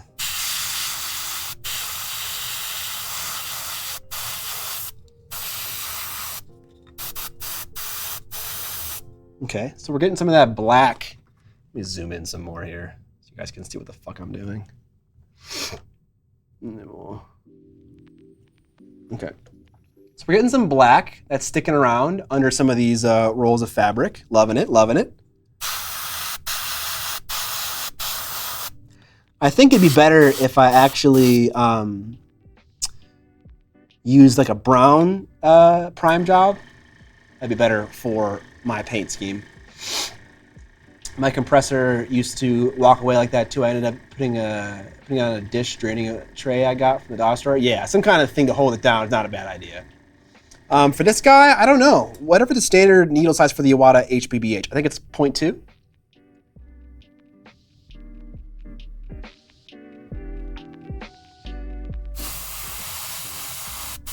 I'm gonna let some of this green kind of like come down onto the lower parts of the body, as I previously said. There's a lot of green inside of my khaki, and so I want some of that green to show up.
2 hands. I became a patron today, Miniac, by the way. Thank you very much. Appreciate that. I've been for a little while with Tup, and I've been watching you from the beginning, more or less. I thought it was time to support you more than just with YouTube Premium. Hey, I really appreciate that. Thank you so much. It's nice to see the level of control you have on the cone with the one you're using. Yeah, it's super nice. I don't know if you heard what I said, but I think it's a 0.2 millimeter. It's the default for whatever the Iwata HPBH is. Let's see. I'm excited to see how much control we really do get once I start applying actual highlights and stuff.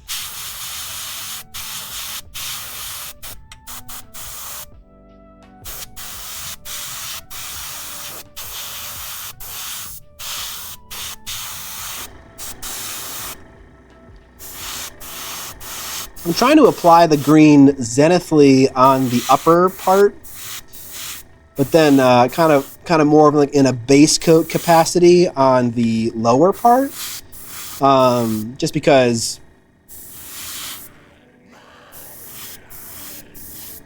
I want that green to primarily stick around in the shadows of the cloth, because the midtone and the highlight are going to be covered up with obviously cream, you know, and tans and stuff. And so if I want that green to stick around, it needs to kind of be more of a base coat.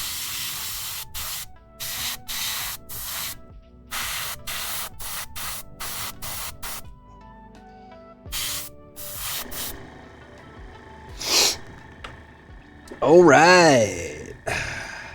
What do you think? We're probably going to get away with 2 highlights. I think that's probably enough.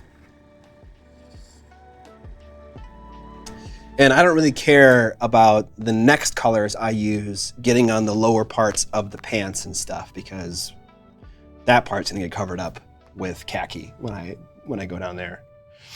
Okay, I think we'll just jump straight over Goblinoid green and go right into Talisman green. We'll just see. We'll see if that looks good enough. If that doesn't look good enough, then we'll like mix in some white and some yellow to get a final bright highlight. The artist Amelia, rated with a party 53. Thank you so much. Appreciate it. Yo! A cheeky little raid appeared. Indeed. Thank you so much.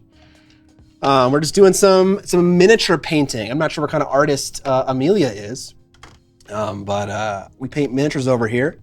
Right now we're painting miniatures for a board game, effectively, called Necromunda. And I'm painting my little Cawdor gangers. All right, we don't need to really do a thorough cleaning of the airbrush because the next color we're going to use is another green, so it's like, doesn't really matter that much. All right. How's the painting going? Pretty good.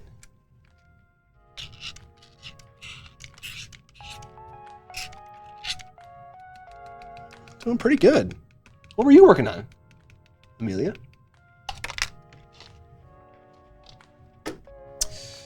All right.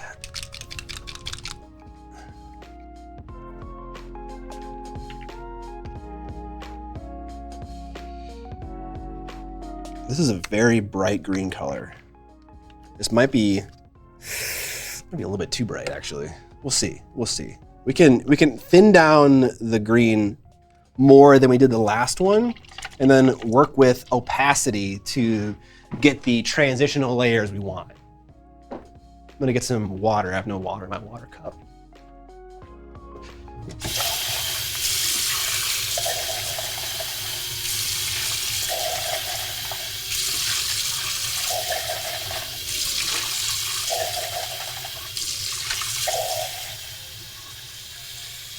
All right.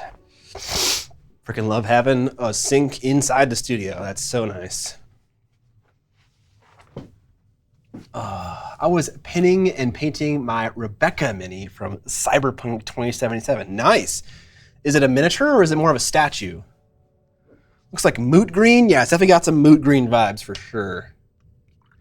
It is pretty bright. Yeah, today we're experimenting with Duncan Rhodes paint line called Two Thin Coats.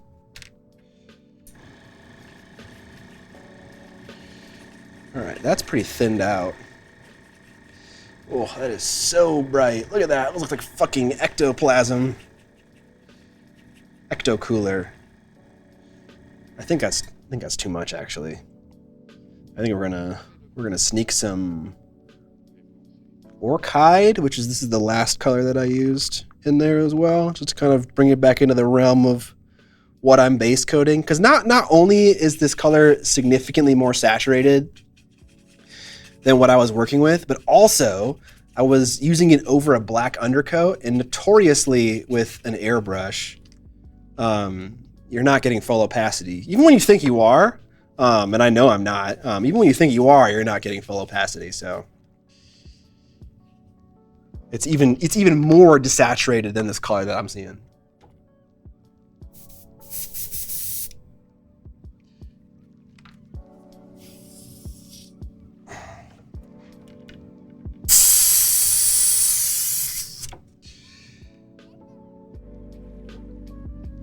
Okay, let's see what we can muster.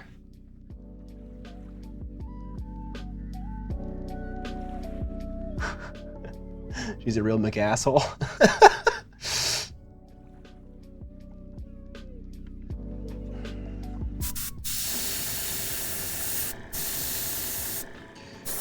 All right, again, don't care about overspray on the shoulder, sorry, on the pants below.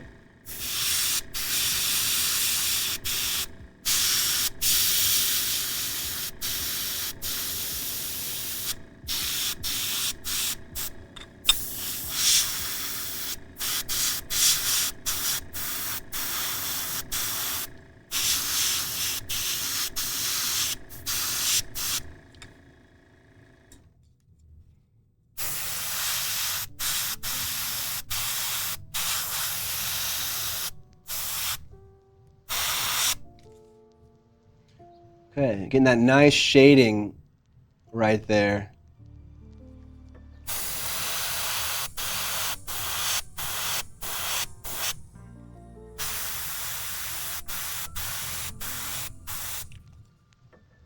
Okay, then we're keeping it kind of dark right here because there's like a rope there and his back kind of like sinks in a little bit. I'm gonna try to like hit toward the bottom of those tassels.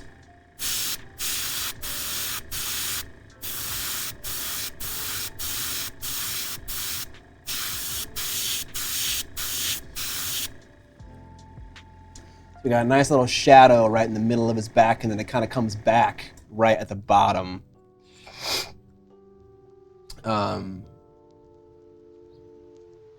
Mask. Oh, thank you. All right, see you, Amelia. Thanks for the raid again. I can't hear tassels without thinking of Sabrina, Teenage Witch. Outing my age there. Nice. I never watched that show when I was growing up.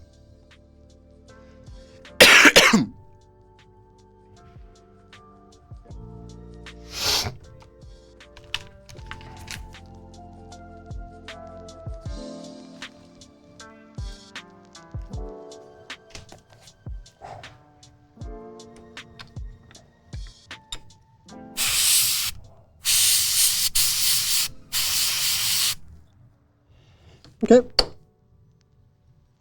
Feeling pretty good about that. Let's look at a little before and after.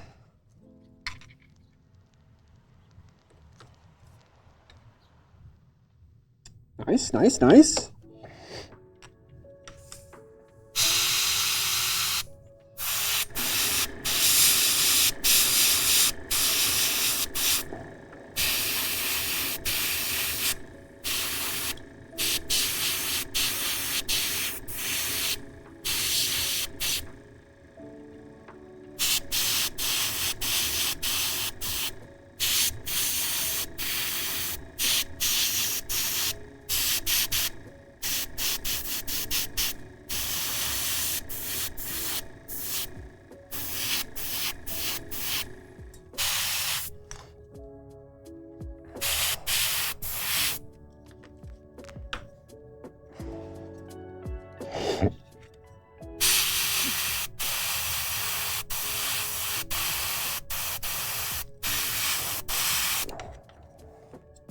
Doing pretty good. Not getting any Not getting really any collection of paint on my needle there at all, which that's pretty good.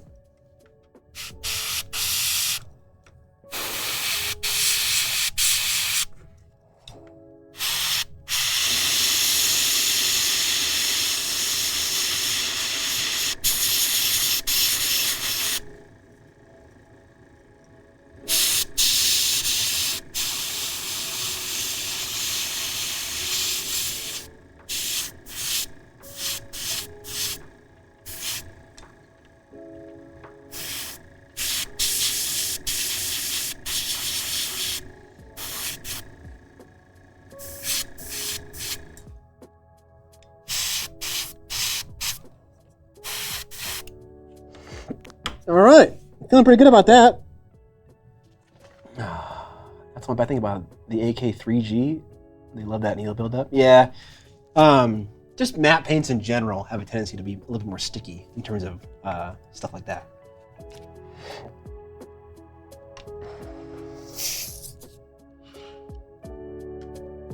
What primer am I using? Mine always clogs the airbrush. That's pretty normal for primer. I use Stynol Res from Badger, but they're all pretty bad.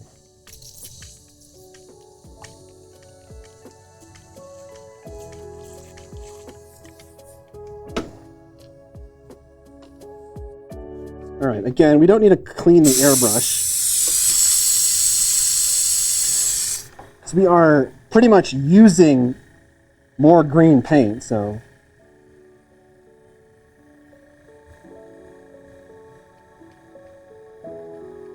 Can always thin primer with something like alcohol. I've never done that before. I don't really know what would happen.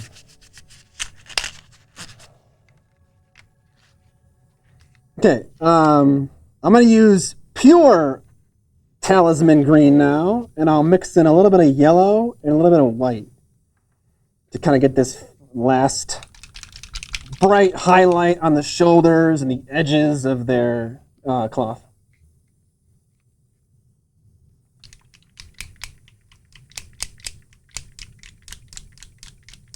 Filtering your primer before putting in the airbrush helps a lot. That could work.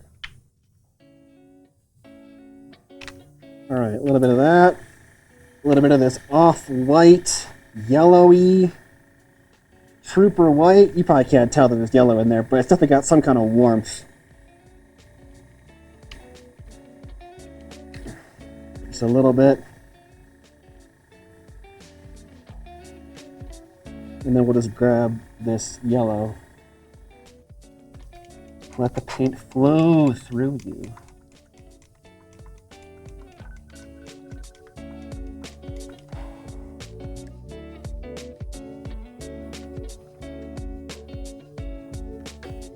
Okay.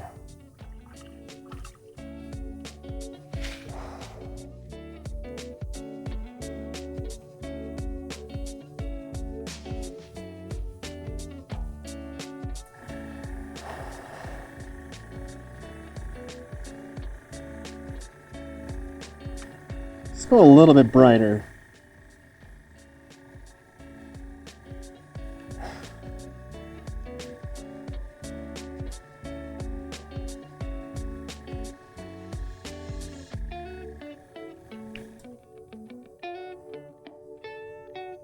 You have a shitty one you use for primer and streaking grime? Yeah, that makes sense.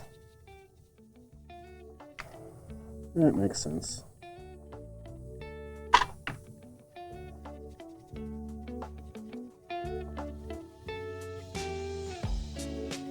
All right, that looks pretty close to the autumn green that I used from Scale 75 on these guys originally. Let's make it a little bit thinner though.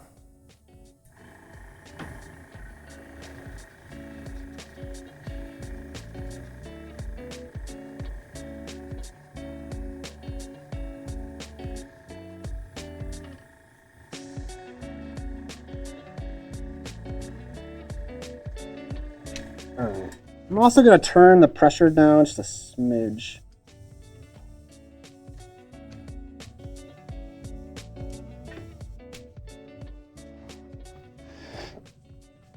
That's a nice color. It is a nice color.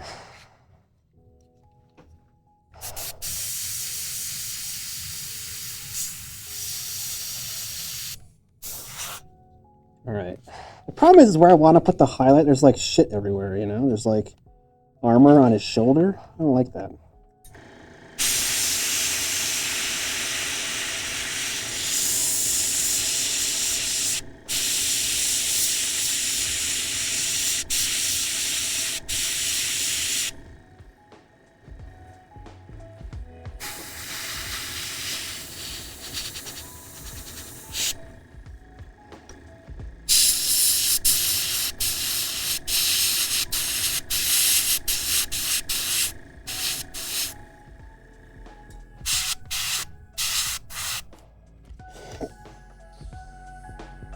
Nice. Beautiful.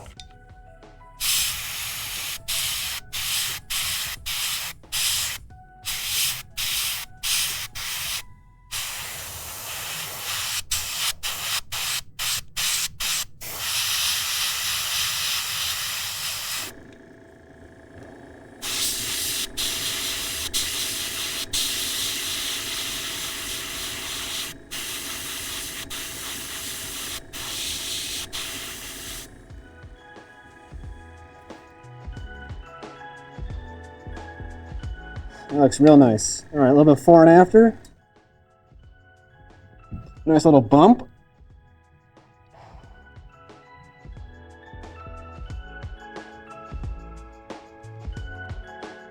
Looks radioactive. Lordy Scott, that makes you sound like Darth Vader.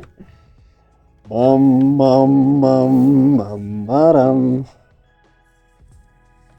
All right, now that we're using a bit brighter of a color, we're starting to get a little bit of paint sticking to this needle. It really is crazy how little paint is required to stick to your needle to totally disrupt like how much you're able to pull back on the trigger. Like the tiniest amount of paint means that I have to pull this trigger back like another like, I don't know, like 5 millimeter. Thank you, Lady B Miniatures.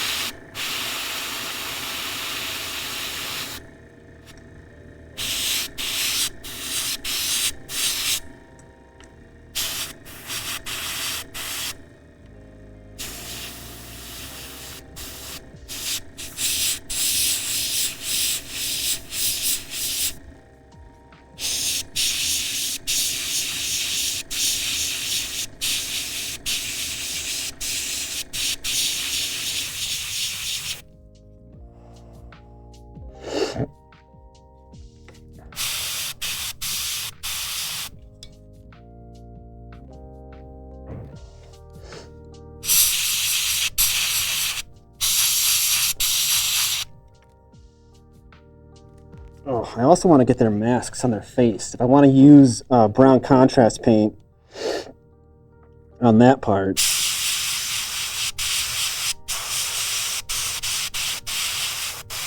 it's going to need to be bright in order for it to work properly. Let me pop back this guy, make sure I get his face too.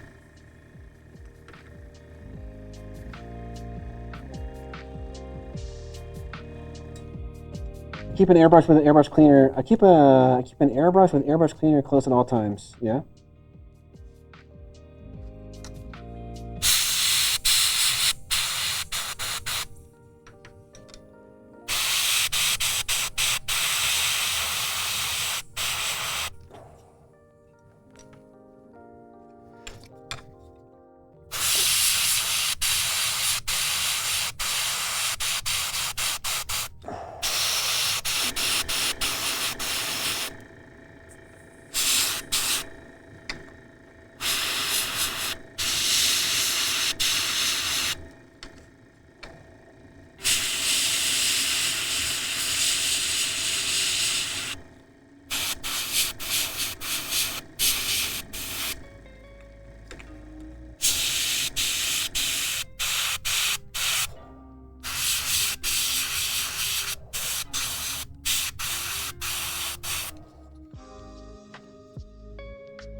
Okay.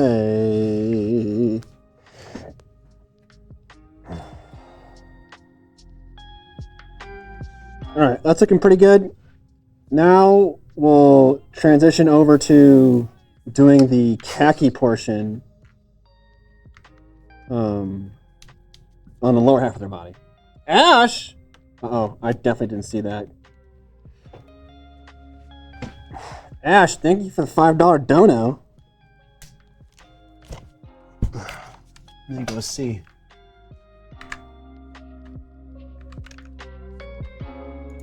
I can read that comment.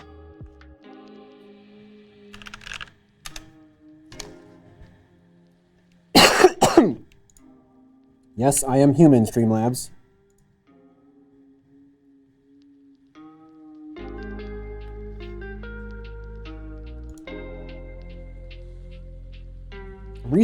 Okay, Ash says, Hey, I'm trying to find a place that sells that foam/sponge material that Redgrass uses in their wet palettes. Do you know the unbranded name for that material? Trying to make a bigger wet palette, but I kind of like the sponge. No, I actually have no idea what that sponge is called. That kind of material. I'm sorry that you had to donate to get that shitty answer, but yeah, I don't know what it is. Maybe someone in chat knows? Okay.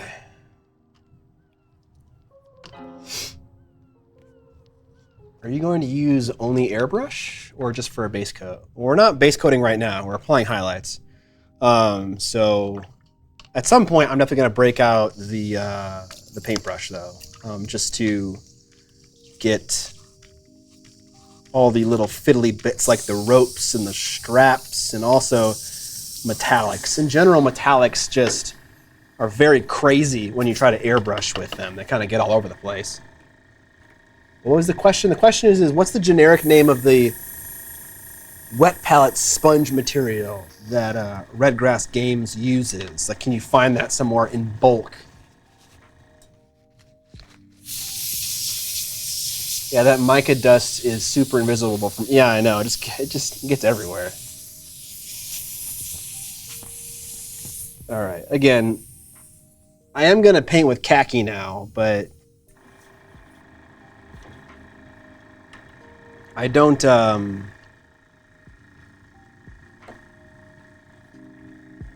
It's a green-based khaki, so I don't really care if I get some green in there. So I'm not gonna clean my airbrush super thoroughly.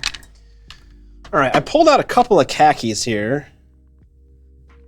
It's just like, look at all these paints. There's 6 of these.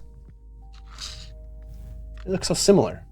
This one is a little bit of an outlier, but the rest look very similar. All right, we'll start with what seems like the darkest one, and then kind of work up from there.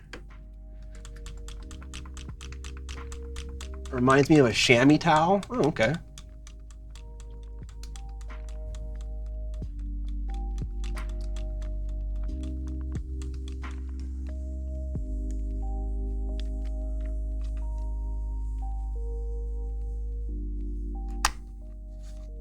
Oh, there's definitely some shit in this thing. Some plastic shavings or something.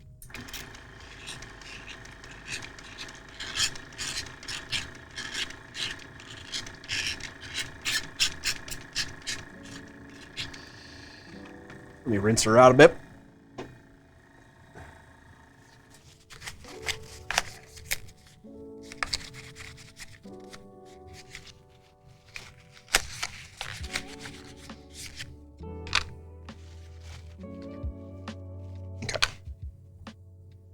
The Encyclopedia Venturelica.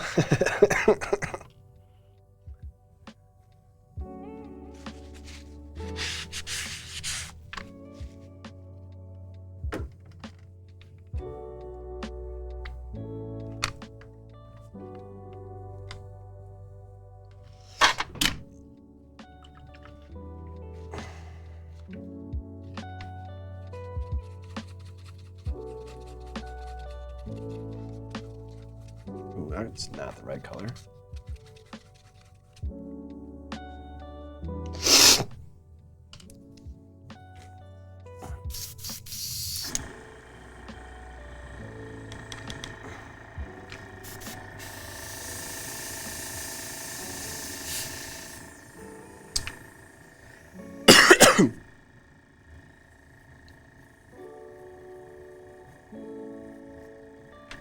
Okay, so now the airbrush control is going to be super important because it's not going to be super important, but the cloth butts right up against some of the tassels of his green thing.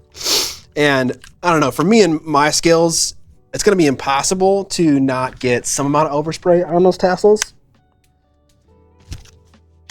Let me show you what I mean. So this one is a little bit better, but these tassels are like right next to like his torso, which I want to eventually be khaki. So it's going to be a little bit challenging to not get khaki on that area. But you know, at the end of the day, it's a brighter white paint. I can just glaze some electric green color on it and it will be fine.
We did pretty good, actually.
No! Okay, I did it. I aced the bottom tassel portion.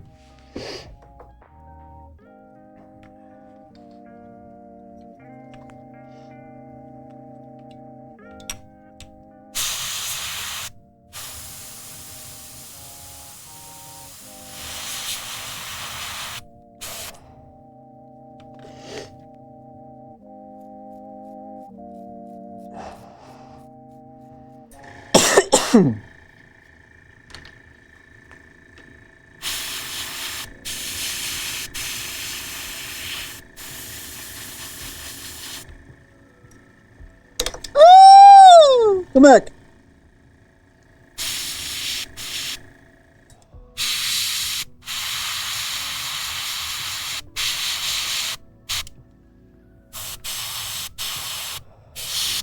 Oops.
Okay. I don't be too bad trying to nail the khaki part, but also not nail the green part. This one is definitely the hardest one, and I made the most mistakes here. Does anyone else accidentally yeet their mini across the room when trying to handle them? Yeah. Happens all the time. Okay, I think we're going to get away with just one more highlight for the khaki stock. I don't think we need to do 2 highlights. That probably is going to be overkill.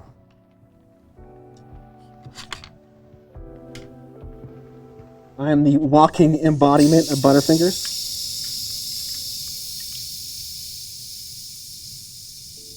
I usually cry.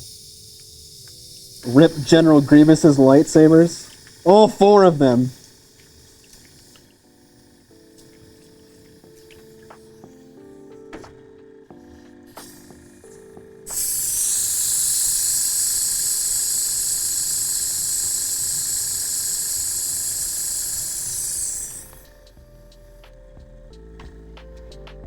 Okay, now we need a slightly brighter khaki color. How about Ivory Tusk? He just hasn't turned them on yet. I saw someone who posted a Darth Vader like that in the Shatterpoint Facebook group. And I was like, I know what's happening here.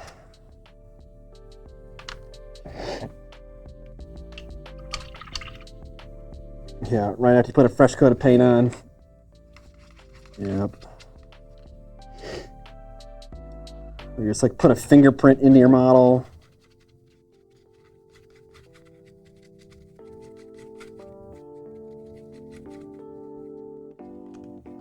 All right, a little bit more thinner.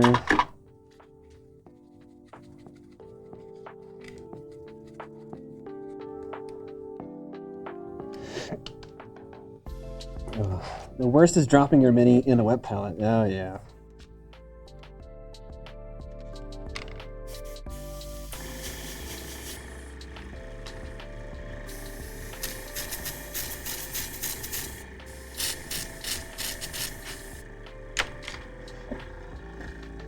Okay, let's start with the hard one.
Okay. Ah!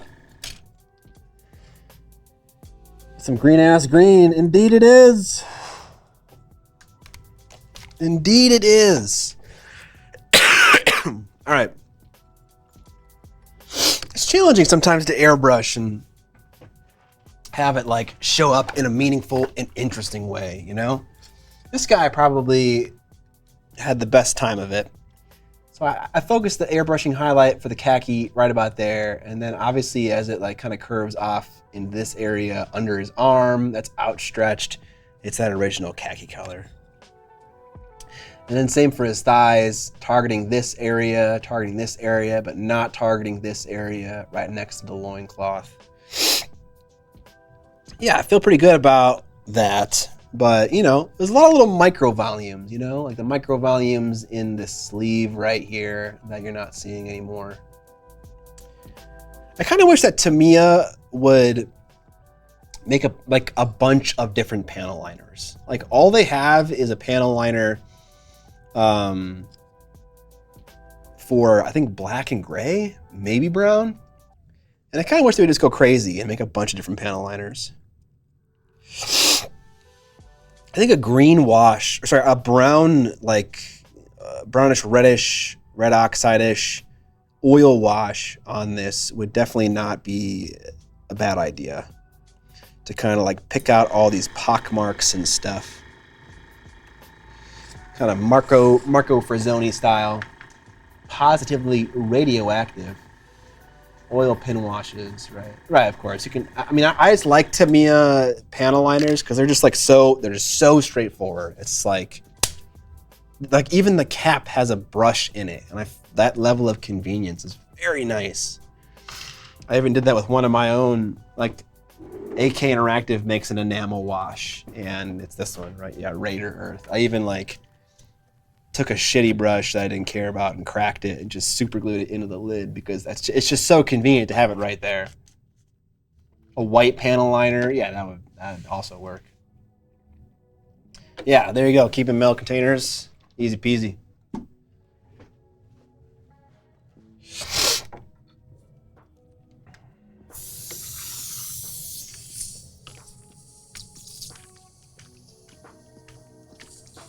All right, now we will clean the airbrush proper. Because now we're done airbrushing for now.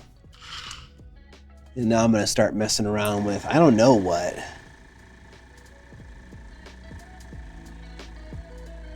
I would do an oil wash, but I'm going to play games with these guys like in like 2 hours. So that oil wash is not going to be clean by then.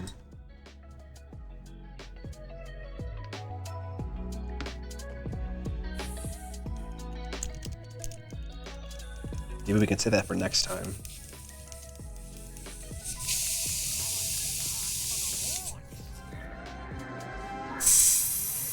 MCXL, Dan's gonna win. Maybe. I'm really trying my hardest with Necromunda to not give a flying fuck about the outcome of the games. Just because it's not important when it comes to Necromunda. But like it's hard. It's so hard to not care about winning in every fucking game or thing that can be perceived as a game. I'm just really trying to tell myself that's not important. So one way that I'm trying to do that is because my characters are based on like real life cult leaders, or at least some of them are, I'm trying to play them in the game like I imagine the cult leader would play in the same scenario. Which, if I'm doing that, I can't be taking it seriously, right? Hit it with a hairdryer? I mean, it ain't gonna, that would not work. No, it would not dry fast enough. Maybe with a pin wash it would. So Pro is the best Scottism ever. You gotta embrace your Timmy and fixate on cool shit your mouths can do and make doing that crazy shit your sole mission. Gotta get your Jim Jones and dish out some Kool-Aid in game. The life of a So Pro, yeah. Yeah, you're right. Actually, you guys are right. If I do thin down the oil wash, it will dry fast. That's a good point. Now the question is should I do that now or after I paint some more details? I think I should paint some more details. And I think the next detail that would make the most sense to paint here would be the rope. Fix your overspray first. Yeah, I could do that now. I could do that later. Probably makes more sense to fix that now. All right, got my palette here. We'll use this bad boy, and I'll just get some water in there. Wash might cover the deets. Yeah, it might actually cover some overspray problems. Or it might just tint it. I don't know.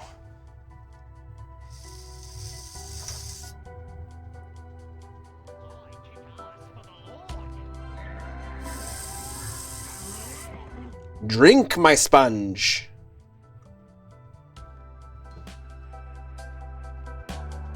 Sometimes you gotta lift up the paper when you're rehydrating a sponge so that some of that water gets right to the center of the sponge. But you gotta be careful because if your sponge or if your paper has wet paint on it, then that paint's gonna probably run. Zerkist! Thanks for the subscription.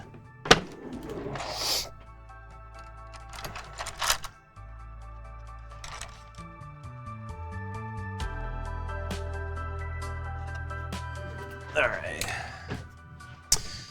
So we're fucking with 2 thin coats for these models, doing a little experimentation. What I need is an ochre. And that color that I used to base coat the models originally, Skeleton Legion, that's a pretty damn good ochre. It's not yellow enough. Let's see if I can find a better one. Nope. I have a Skaven Start Collecting box, which has a War Machine model inside of it, and I have a crazy idea for the paint scheme, seeing as the War Machine is mostly wood. I was going to make it look like Skaven used trees and made it covered in leaves and moss. That could be cool. That could be very cool. Love a good moss effect. Oil wash is great for covering, airbrush, micro dotting. Yeah, for sure though, for sure. Ash, I was 30 minutes late getting tickets for Adepticon, and all the good classes were sold out, including Tup Live. Feels bad, man. I would say for Tup Live, just show up anyways. You still playing Star Wars Shatterpoint? Yeah, I played a game this weekend. Defo. Scott, you have one in Wave 2 box. Manticore Ochre or Gizmo Fur. Okay, okay. It's actually a really nice... I love this green beret green. That's a good highlight color for green. That's fancy colors.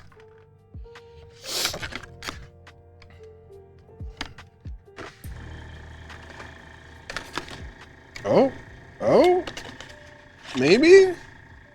That's not.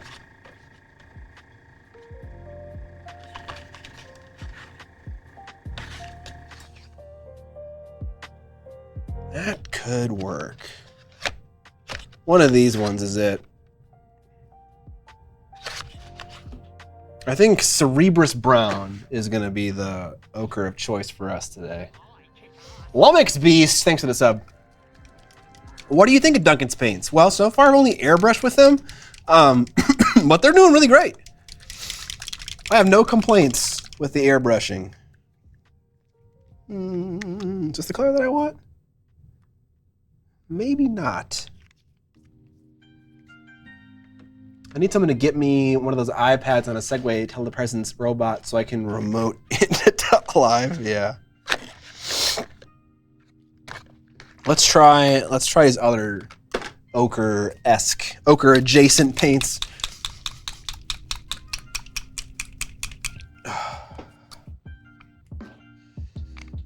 That one was pretty good. That one is very orange. Whoa, Manticore ochre. I don't know about that, Duncan. I don't know about that. Ooh, that one's pretty good.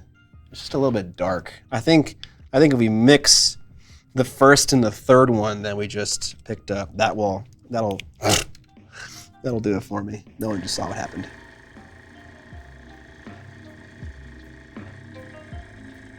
Yeah, buddy. That looks good.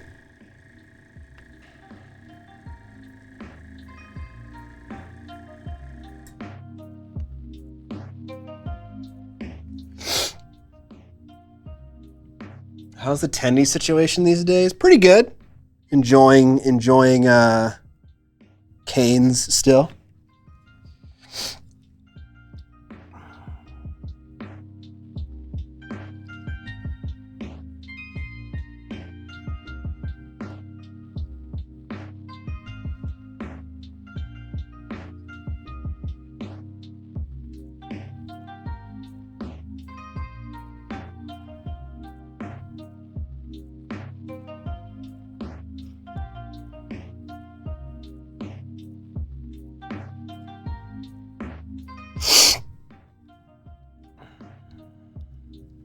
What does it look like when I just use this one color straight up?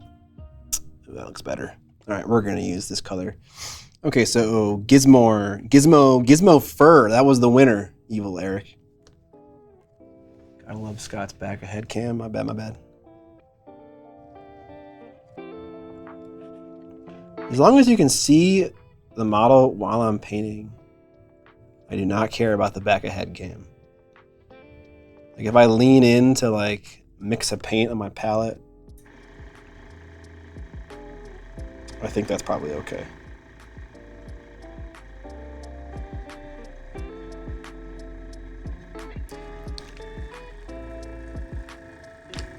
All right, let me mute myself here while I degash my compressor.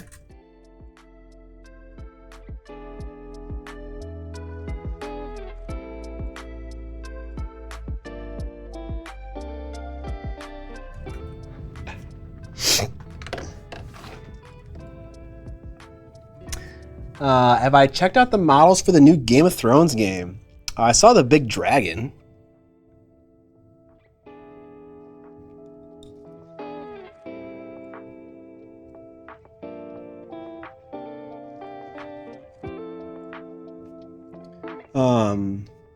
I didn't really see the other dudes. Like I watched the video that you can watch on GameFound. It's got like kind of it's got two like big armored dudes that you can see in the video. It was kind of confusing actually because the game is not live yet on GameFound, but there's like a thing. There's like a partial campaign you can kind of look at already.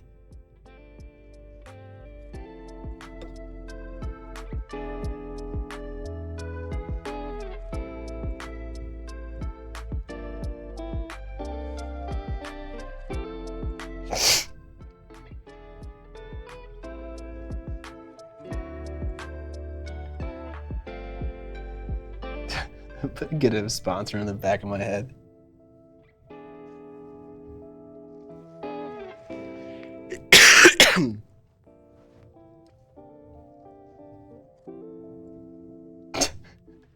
What's the per stream ad rate for back ahead tattoo? I don't know, $100? $100 a stream? That seem reasonable? Canes? My people will call your people.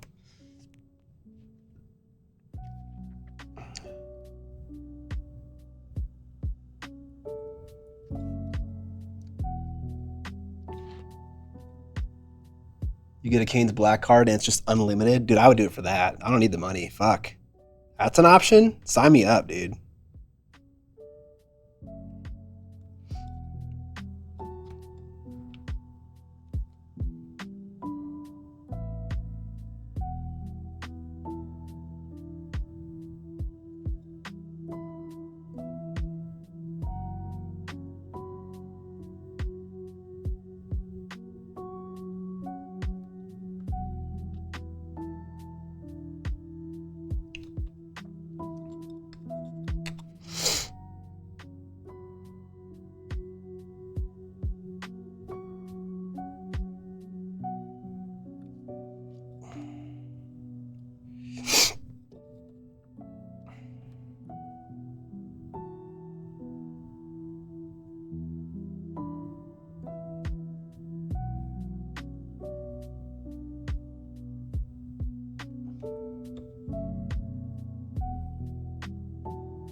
All right, any more ropes? What else did I paint in this ochre color? Nothing really. Some straps on some guns, but that was painted mostly with black. It's a nice little rope. Thanks, Scott. Be right back, sending some emails. Check out this clip from this guy's Twitch stream. He says he'll tattoo the back of his head just for free canes.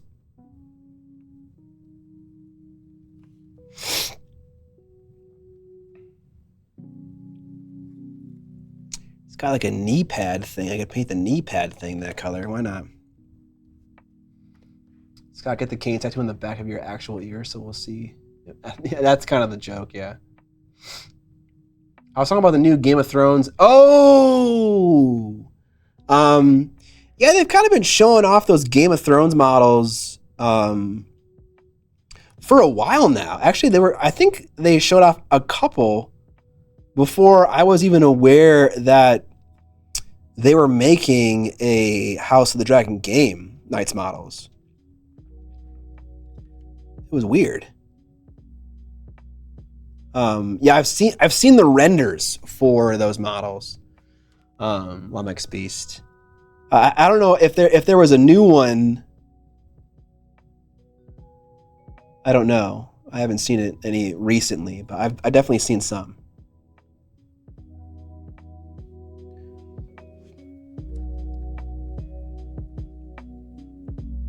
Oh, cool. Dan, can I see those when I come in today? I would love to check that out. Are they pewter? Are they resin? Are they some new thing?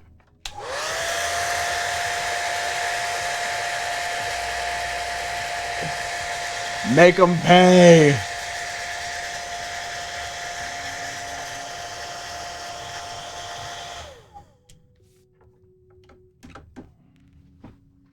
It's okay. The stream can handle low-level hair drying.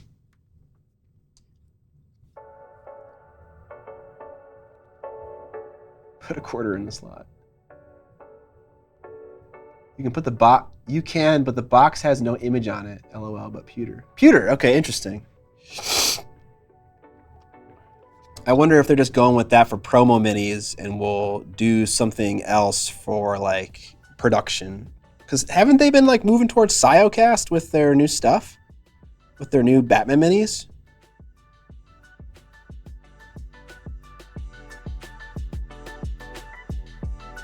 You know, if I'm being quite honest, I'm probably never going to play the Night Models version of a Game of Thrones game.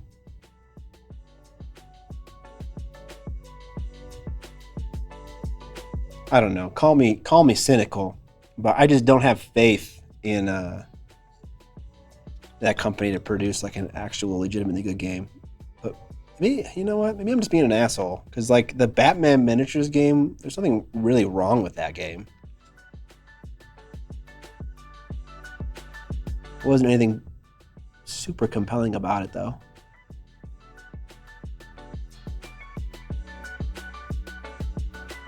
Okay. It's looking like a nice little guy. Coming along. Coming along. I didn't necessarily like it. I didn't necessarily dislike it, the Batman miniatures game. It was fine. When I played it, I wasn't like, oh, there's some glaring issue with the game. But also it wasn't like when I played Shatterpoint for the first time and I was like, oh, I really like some of the ideas in this game.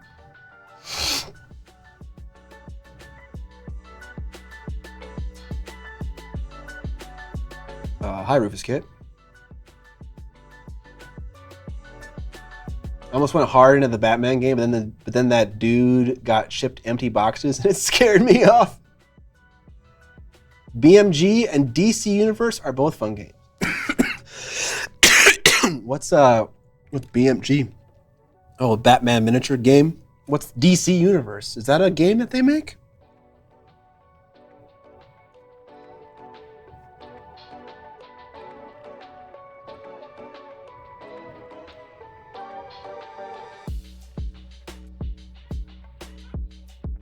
I do like the Mr. Freeze crew models, though.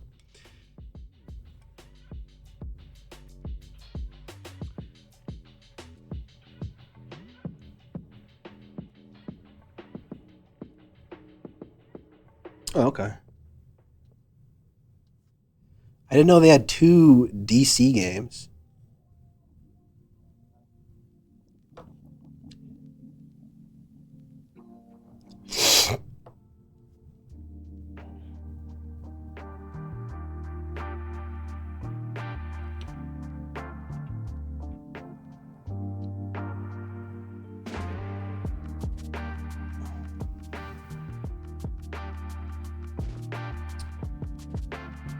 Different power levels, okay.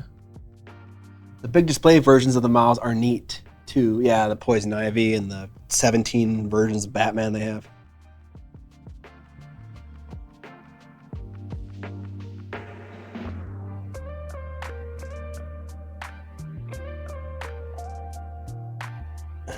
These paints are pretty good. No complaints so far.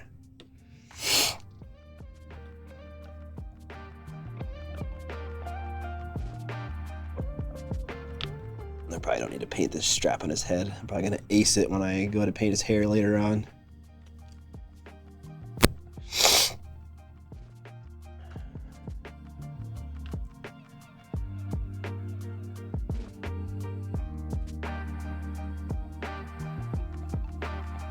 We got anyone that plays MCP in the chat still? I haven't played that game in a hot minute.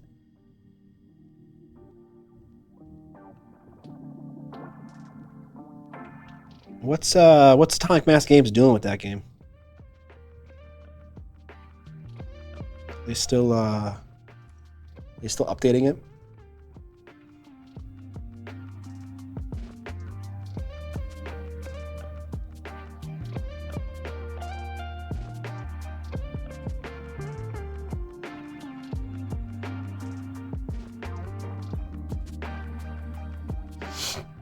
Marvel Crispy Pancake?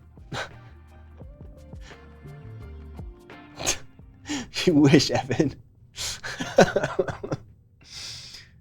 Bunch of new X-Men characters getting released.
They launched a second edition starter a couple months back, Earth's Mightiest or some such nonsense. Yeah, I did. I picked up I didn't pick it up, but they sent me a copy of that. It's sitting right there.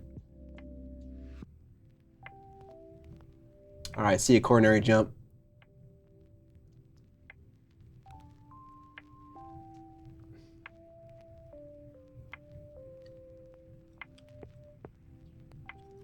All right, I'm gonna paint some of the straps on some of the dudes.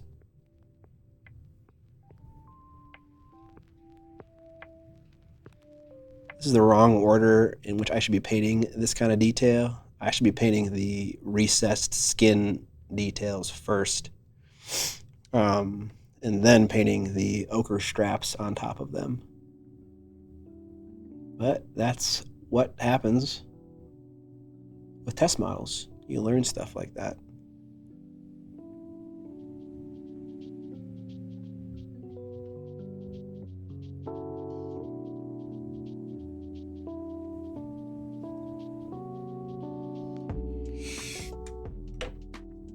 All right, we'll probably finish up this guy and his base coats, and then we'll be done.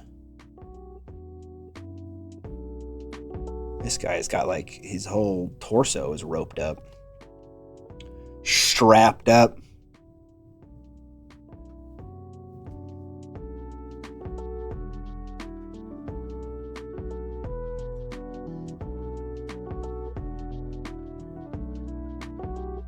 You can paint some of the straps on some dudes, but not. Yeah, definitely.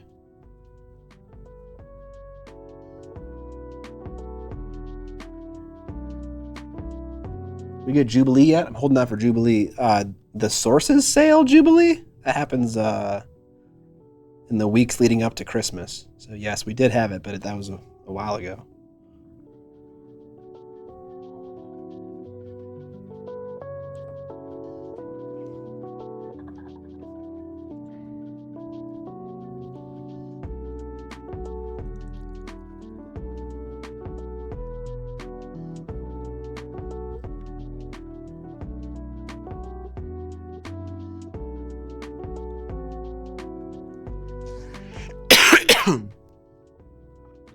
Oh, the character, okay. Someone say he's quite strapping. Can always rely on Scott Hyman for some dad tier jokes.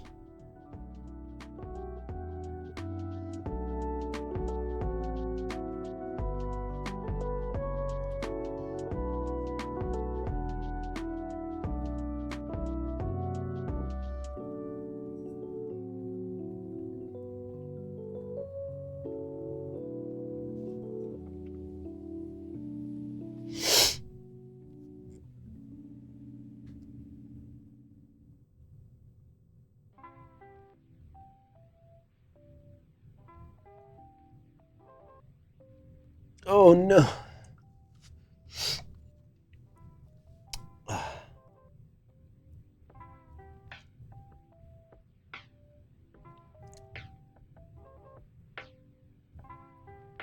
Oh, I aced that. Whoops.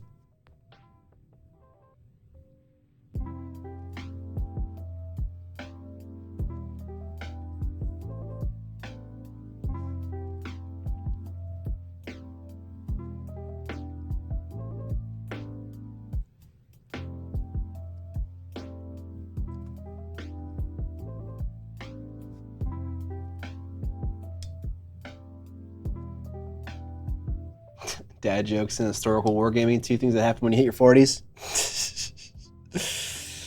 Not me.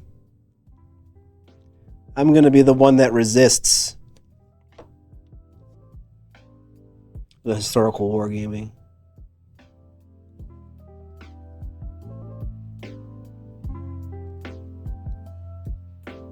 You guys just watch.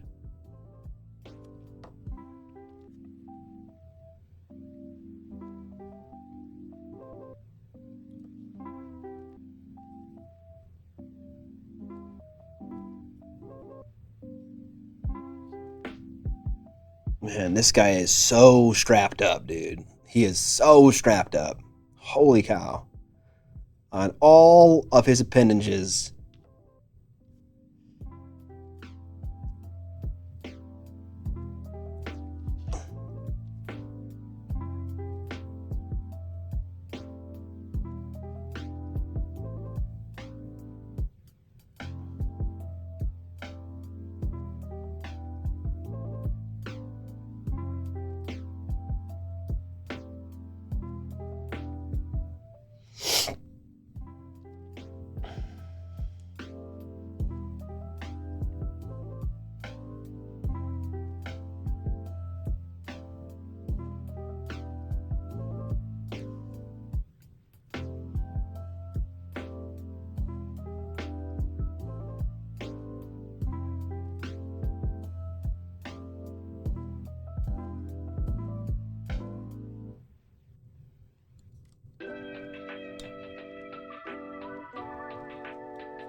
You know, Scott, there's some real good World War II podcasts. And let me tell you, brother, if you want to get me to like a thing, a podcast ain't the way. I do not listen to podcasts.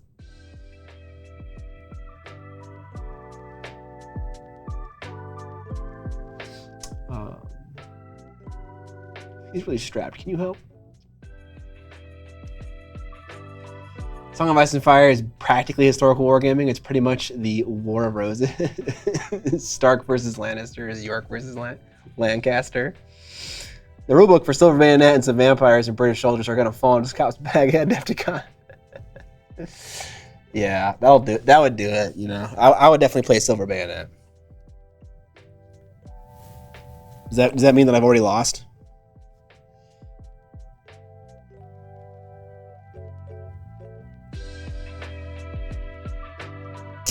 Oh man.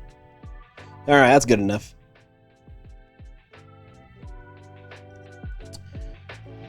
I got some guys, Malachi, Ezekiel. What are their names? Verlin, Malachi, and Ezekiel. The disease is already inside of you. Start forming opinions about how to model black powder smoke now. All right, that's going to be the end of this stream. Thank you for hanging out. Appreciate it. Appreciate all the donos and subs and chat interaction during the stream. That always makes it for a much more exciting and enjoyable stream. This week is a special streaming week. So on Thursday, today is Tuesday, we're going to have Jason from Monument Hobbies over. And he's going to be doing at the moment, I think, a painting stream on Thursday. Kind of during this time, but a little bit later than this time. So be on the lookout for that on Thursday. And on Tuesday, on Friday, so Thursday and Friday, we're going to have some bolt action gameplay. The real reason that Jason's coming over is to teach me how to play bolt action. Bolt action? Not bolt action. Battletech. I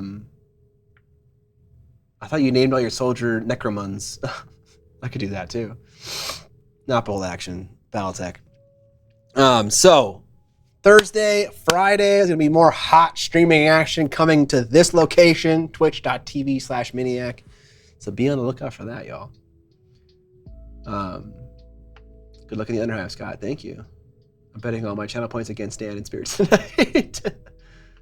Scott's man is fried. Yeah, a little bit. You know, we're into it. We're deep. See you Thursday then. Thanks for keeping me on task and using my airbrush to the stream. You're welcome. Aside from that, we will see you here next Tuesday for another painting stream. Who should we raid, y'all? Also forgot to ask about the Guild Ball news. Oh my god, I forgot. We didn't talk about that at all. Guild Ball fucking being back. What the fuck? But yeah, we'll see you next Tuesday. Who should we raid, y'all? I'm gonna go pop over into this chair. The almighty chair. The battle station. It's always so hard to find someone to raid. Mohawk Miniatures, Marco Frazzoni, or Monument Hobbies. We're feeling very Emish today. Why not Monument? Just because we're gonna see him soon. Monument Hobbies is with underscore.